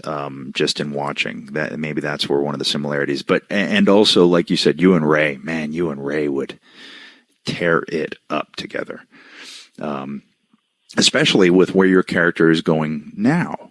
And that's something I want to talk about. Yeah, because to be honest, working as a heel, so I don't think I have any issues with. God, there's so much to say about this subject too, but Vince's vision is super different. And I kind of get when people call him a genius, I kind of get it in a sense, because call it a genius or call it whatever you want, but there's no debating that his mind works different than everybody else in the room. So everybody else will see one thing one way, and he'll see it one completely different way. So his vision for me as a heel was completely different from how I viewed it. But then as soon as I did it for the first week or the second week, and now, I've gotten a couple of house shows under my belt, I'm like, oh man, he's so right. He's right. And it's basically a very, I'll try to sum it up as easily as I can. The analogy that I would give is it's almost like when you're dating a girl and she kind of has these quirks, but they're lovable. But then once you break up, it's like, oh God, she was so annoying. She would always hog the blankets, and she always wanted the room at 65 degrees or whatever. You know what I mean? Like the things you used to love about her, now you hate about her because you don't love her anymore. So it's almost like, to me, that's where I'm at right now. It's like the character isn't all of a sudden dyeing his hair black and wearing eyeliner or something like that. Yeah. It's the same kind of guy, but now everything means something different because his intentions are different. Well, speaking of the eyeliner and all that sort of thing, we kind of came up with a little idea when we were talking with Kevin that, because you were kind of this perennial baby face that everybody loved, that maybe he was going to have to retrain you. And we all thought that maybe you wearing a karate gi with an orange belt would be the way to go. I'm not sure if you caught wind of this or what your thoughts are on that. He did mention it. It was an idea floated on this end. Yeah. we thought the orange belt to match. Yeah, he thinks differently, man. Yeah. We thought the orange belt to match your hair, which means you're not great at karate, but it's an orange belt. Average. Yeah, it's kind of the starter level or something, Yeah. But back to your point about Vince real quick. People will complain about, this, that, and the other. But think about all of his ideas over the years. Way more of them work than don't. And he does look at things through a different microscope. And I learned over the years that initially when I would kind of that can't work. But he's the boss, so I got to make this work. I got to try and, in my mind, make lemonade out of a lemon. But then you start to see the genius of some of this stuff, and it's like, okay, I see where he was coming from now. Right. And my interactions with Vince have been a little more limited because I haven't been in as many prominent storylines. So now this is something that I feel he sunk his teeth into. And so just getting to pick his brain a tiny bit about how he views the character. But, he didn't even get in detail. Like, some of it was just, he would just say, smile out there. I go, really? Like, if that really smile? Big smile out there, And then I do it, and I'm like, oh, man, of course. Like, it's so much more heat than going out there and scowling and being like, You guys all did me wrong. They're like, yeah, whatever. Okay, you're angry. Cool. Everyone's angry. But if you're smiling, like, it's just so much more obnoxious and so much more, dislikable. So, and then again, it's just such a simple thing, but you start to see it once you execute it and it works. You're like, that's another little light bulb that goes off, Yeah, and I think that there was a shocking, we talked about it on as well, that nobody really saw it coming. Certainly, we didn't see it coming, and it's hard to surprise people sometimes. I thought it was in a good way, and it seemed like, not to be a jerk or anything, but you were maybe kind of spinning your wheels a little bit, maybe stuck in a little bit of rut of what you were doing, and these are all like positive things now where you can use them to your advantage, because it hasn't been just okay, flip the switch, all of a sudden you're a full blown heel. It's kind of a slow burn, and there's still room to take it in many different directions. So all these things can play in, and you can have really kind of spread your wings and have some fun with it. It's totally, and it just kind of goes back to, again, once you get. I think that's another thing that came with talking about earlier, getting to those light bulb moments and understanding storytelling, is you start to realize that nothing should go to waste. Mm-hmm. Even if it's something that because I was spinning my wheels, but now you can get mileage out of the fact that you were spinning your wheels. It's motivation. So nothing goes in the garbage. Everything just goes to, you almost got to keep inventory of what you did. Right. Because you can bring it back around at any time and get mileage out of it. And here's the great thing. Well, and every good heel has to have some truth in what he's saying. It's just the way that he's letting people know that annoys them. So it goes back to you smiling, and they know that what you're saying is, a lot of it is very true, and that's what they hate too. So it's a very exciting time. I'm excited to see where you guys go with it and take it. And, I told Kevin, I was like, you just stained the unicorn. Like you to me were, and I said it, you were this generation Steamboat, and Steamboat never turned.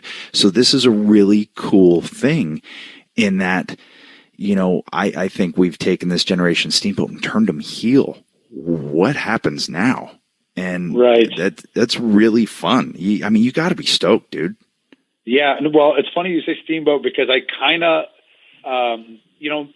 it was a kind of a fantasy in the back of my head to one day kind of do the same thing like Steamboat and have this great career, but have always been like a straight-laced babyface through and through, beginning to end.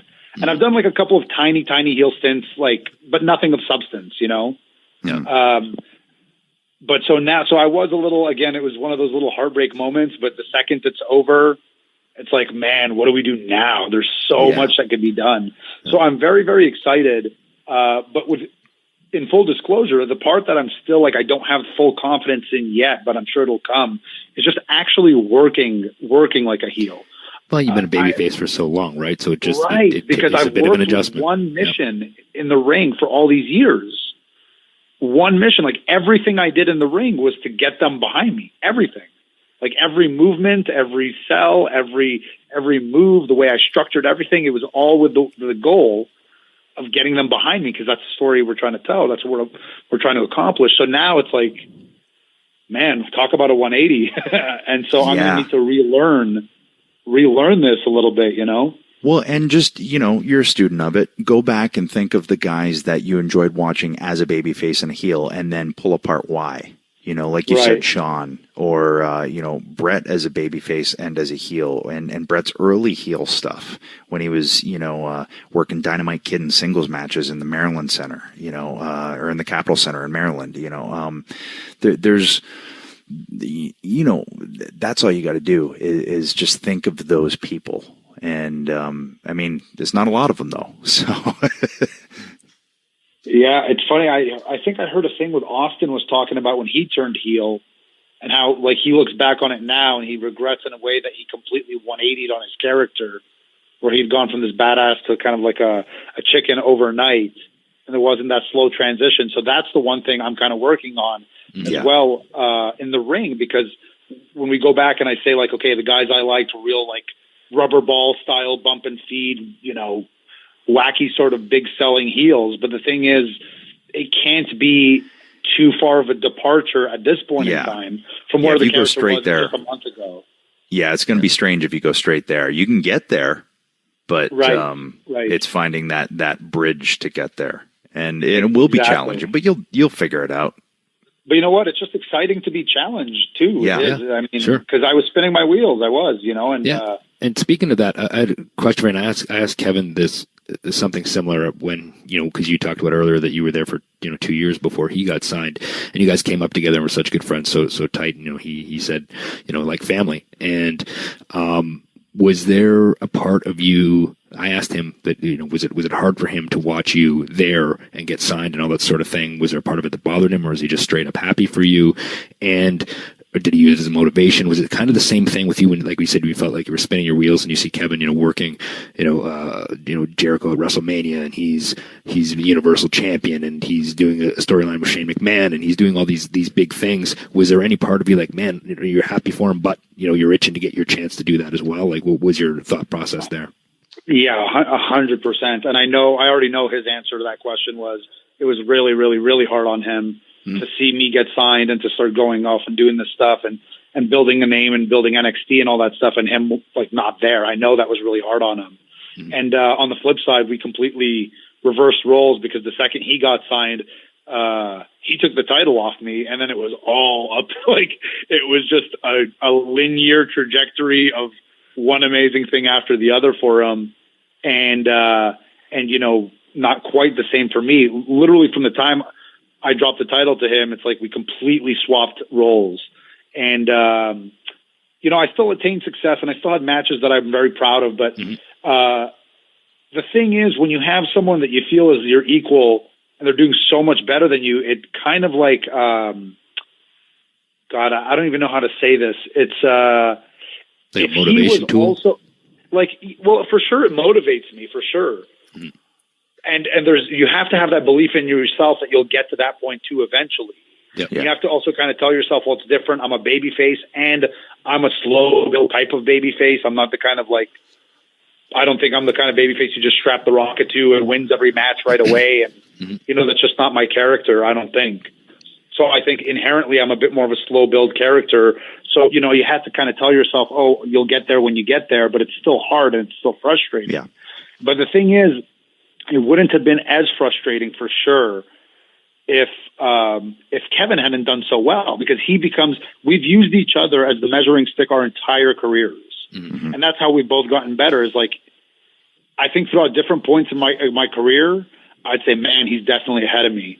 And then a year or two would pass, and I definitely feel like I'm ahead of him right now. And then he would swing back, and it's we were we measured up against each other our entire careers. Yeah. So if he was kind of doing okay and I was doing okay, it wouldn't sting so much that I'm doing okay. But when I'm doing okay and he's doing great, it becomes God, why is he doing so great and I'm not?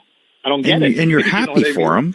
Because if you happy for him. If you want anybody to do great, it's him. But 100%. But he just, again, as much as he's my friend and he's my brother and everything else, he's still my measuring stick. Well, and because he's your friend and he's your brother, that's why there's that competition to drive each other, and that's probably why you've maintained that closeness over the years. Right, and it's not remotely malicious. It genuinely isn't. I mean, I can completely relate with you because, I was in a similar situation with Adam, and he earned every, the way I see it is doors open for people, but they open at different times. It just wasn't my time for those doors to open yet when, that I finally stepped up and had a chance to be in main events and be a world champion, all these sorts of things. But you're in the same thing. I was super happy for Adam, never jealous. But also saying, hey, showing up everywhere like, man, this is the week they're going to know how good I am. And that was kind of the mindset that I had that I took with me every week. And that's all you can do. And then I realized, okay, that's when like I said, with the doors, they open for different people at different times. But when they open, you have to kick it open and go. Yeah. Right. Well, there's a lot of parallels there. Definitely. I think just the way you guys came up together and the way Adam's kind of push came first with all the single success first before yours came along. I think it's very, very parallel. So I'm sure you could probably relate better than anyone, but it's absolutely what you said. There's no malice in it whatsoever, but because you've worked with him for so many years, you're just as good.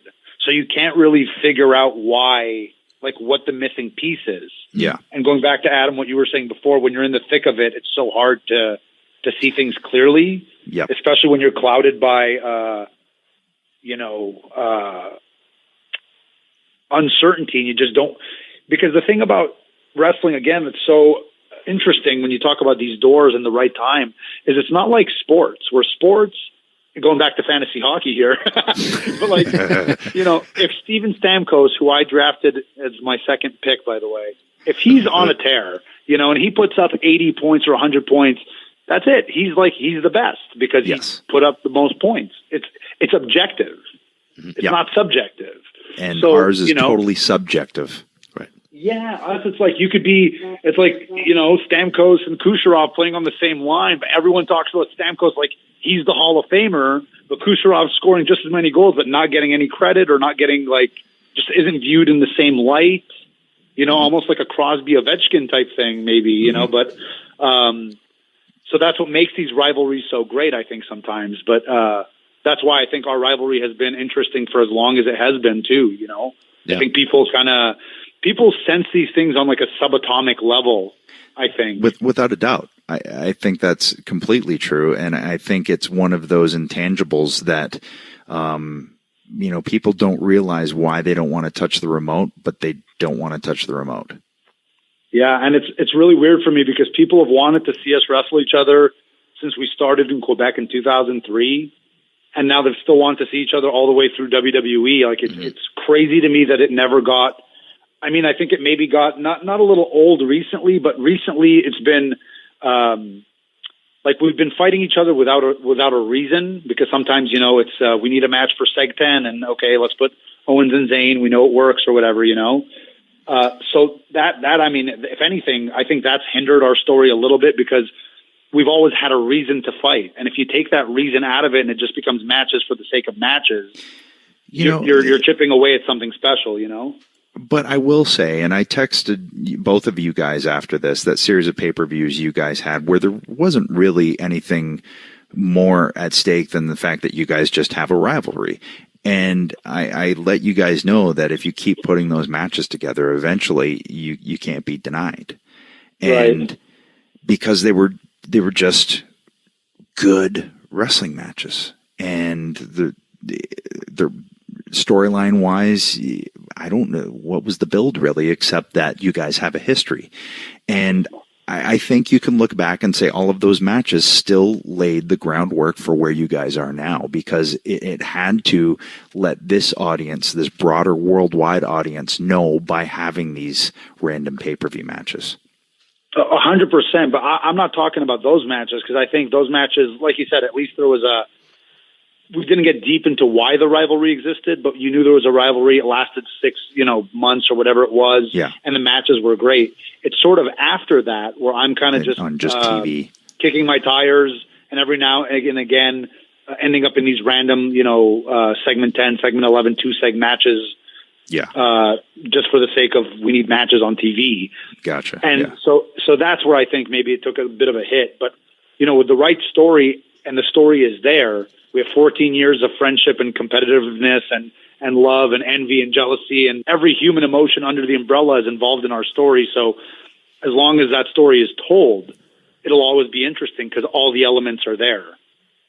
Yeah. That's how I feel about it. Yeah, and now you've thrown a new wrinkle into it now, and we're looking forward to seeing where it all takes from here. We don't want to keep you much longer. We know you just got back from your overseas tour. You gotta go get some sleep. And but once you get me talking about wrestling, I could probably go. You did say that you were going to might be too tired to do this, so I don't want to keep you too long. Those words are going to forever be used against me now. Yeah. Forever haunted now. Yeah. He is never going to drop it. Yeah. Oh, too tired to do our show. I get it. Thanks for doing it, though, buddy. Appreciate it because I know this. Thanks so much for having me, guys. I hope this is the missing piece in my big push, and I just got strapped to the rocket. Hey. Yeah. Our timing might be impeccable on this because I have a feeling you guys are, this storyline, you're well on your way. However, we will take credit for it. Yeah, as you should. And those are true good workers. Get the most mileage out of everything. Yeah, and if on the back of that karate gi, there's a rocket strapped to the back of it, we know we've done our job.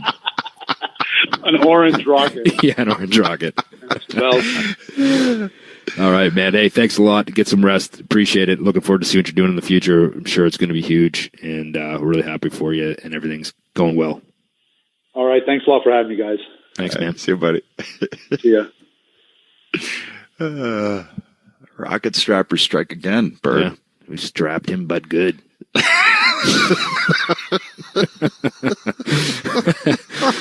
That was great talk, man. Like it's funny because I haven't talked to him in person since, I think I probably saw him at WrestleMania this past year, but it's always kind of, we text a lot back and forth, but he's a very intellectual guy, pretty smart guy.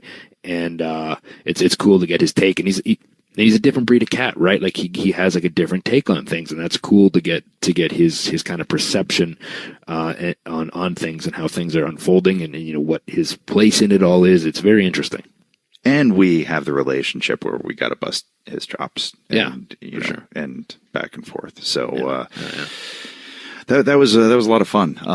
And I really do. Everything I said in that interview, anyone who's listened to this pod knows that I've been saying that, from day one, since the time that I saw him work, that I just really, really like his work. So it's good to see the guy. Yeah.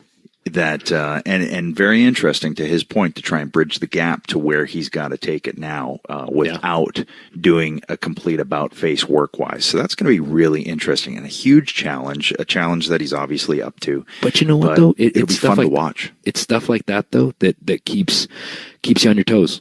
And on your toes, Bird. And sometimes too that it keeps you your mind, your wheels spinning, right? Like it's sometimes guys can get, okay, I'm a babyface, this is what I do, and it's almost like, I don't want to say being on autopilot because that kind of means complacent, that people are being lazy, but they know what they're doing. They don't. It's automatic. They don't really have to think about it that much. This is something that he can now reinvigorate his mind and start thinking in a different way, and it's a really good opportunity for him to really put out some good, more memorable things. He was talking about making memorable things like his match with Nakamura. This is his chance to do that and do it in a different way. And eventually, if he wants, take the character in a darker direction at some point, or a more angry, there's just so much room to grow because, Vince has brought up a great point here and kind of do the same thing. No. Just you're saying, and again, saying truths, but doing it with a smile on your face. Yeah, who knows? Maybe at some point he will dye his hair black and put eyeliner on. Who knows? And then he'll wear a black gi with a white belt. Oh man, this keeps getting better and better. Is there a red belt? Is there such thing as a red belt? I don't know, Edge. I don't know what to tell you about this Sami Zayn. This kid's out of his mind. He's not thinking straight, brother. Kevin Owens has gotten into his ear, and I don't know what he's told him, but I don't like it. I don't like it one bit, Edge. I'm telling you that much. Well, I'll tell you what happened, baby. If that Kevin Owens, he stained the unicorn. That's what he did. that wasn't bad, actually. I'm getting better at this. Hey, you know what? Real quickly, Kurt Curb Your Enthusiasm is back on, and you've always reminded me of Larry David. Yeah, I get that a lot. That's Tommy. You do? Well, Tommy thinks that I'm Larry David in real life. So, like, every time, like, when he sees a situation happening, he starts doing the music. He's like audibly. He starts going dun dun dun dun dun dun dun dun because he knows it's coming. Yeah. You find annoyances in such common, easy things, and you're kind of gangly like him too. So, same hairline. Well, you're doing better than him. Yeah, a little bit. Yeah. So I just wanted to throw that out there before I forgot. It was a good show this week, like Bert. Larry David too. So it was a good one. I had fun. Right. Once we caught our flow there, we caught our energy with Sammy, and I feel like we pulled a good show out this week. Bert. It started a little slow, started a little rough, but like a match. It built to we didn't go for the easy pops. We didn't just go for the holy shit chance. We built a story here. We told a story. We grabbed a hold and and we let them come. Yeah. Right. Give a couple false hopes. You know what? Got some serious theme. And I'm still in Ireland, so I don't have my guyaki. So if there's any drop in my game, folks, you know why. This is a guyaki free podcast. Guyaki free, and I really miss my daughters. So there's that too. God, you miss me slapping your ass. I'll see you next week.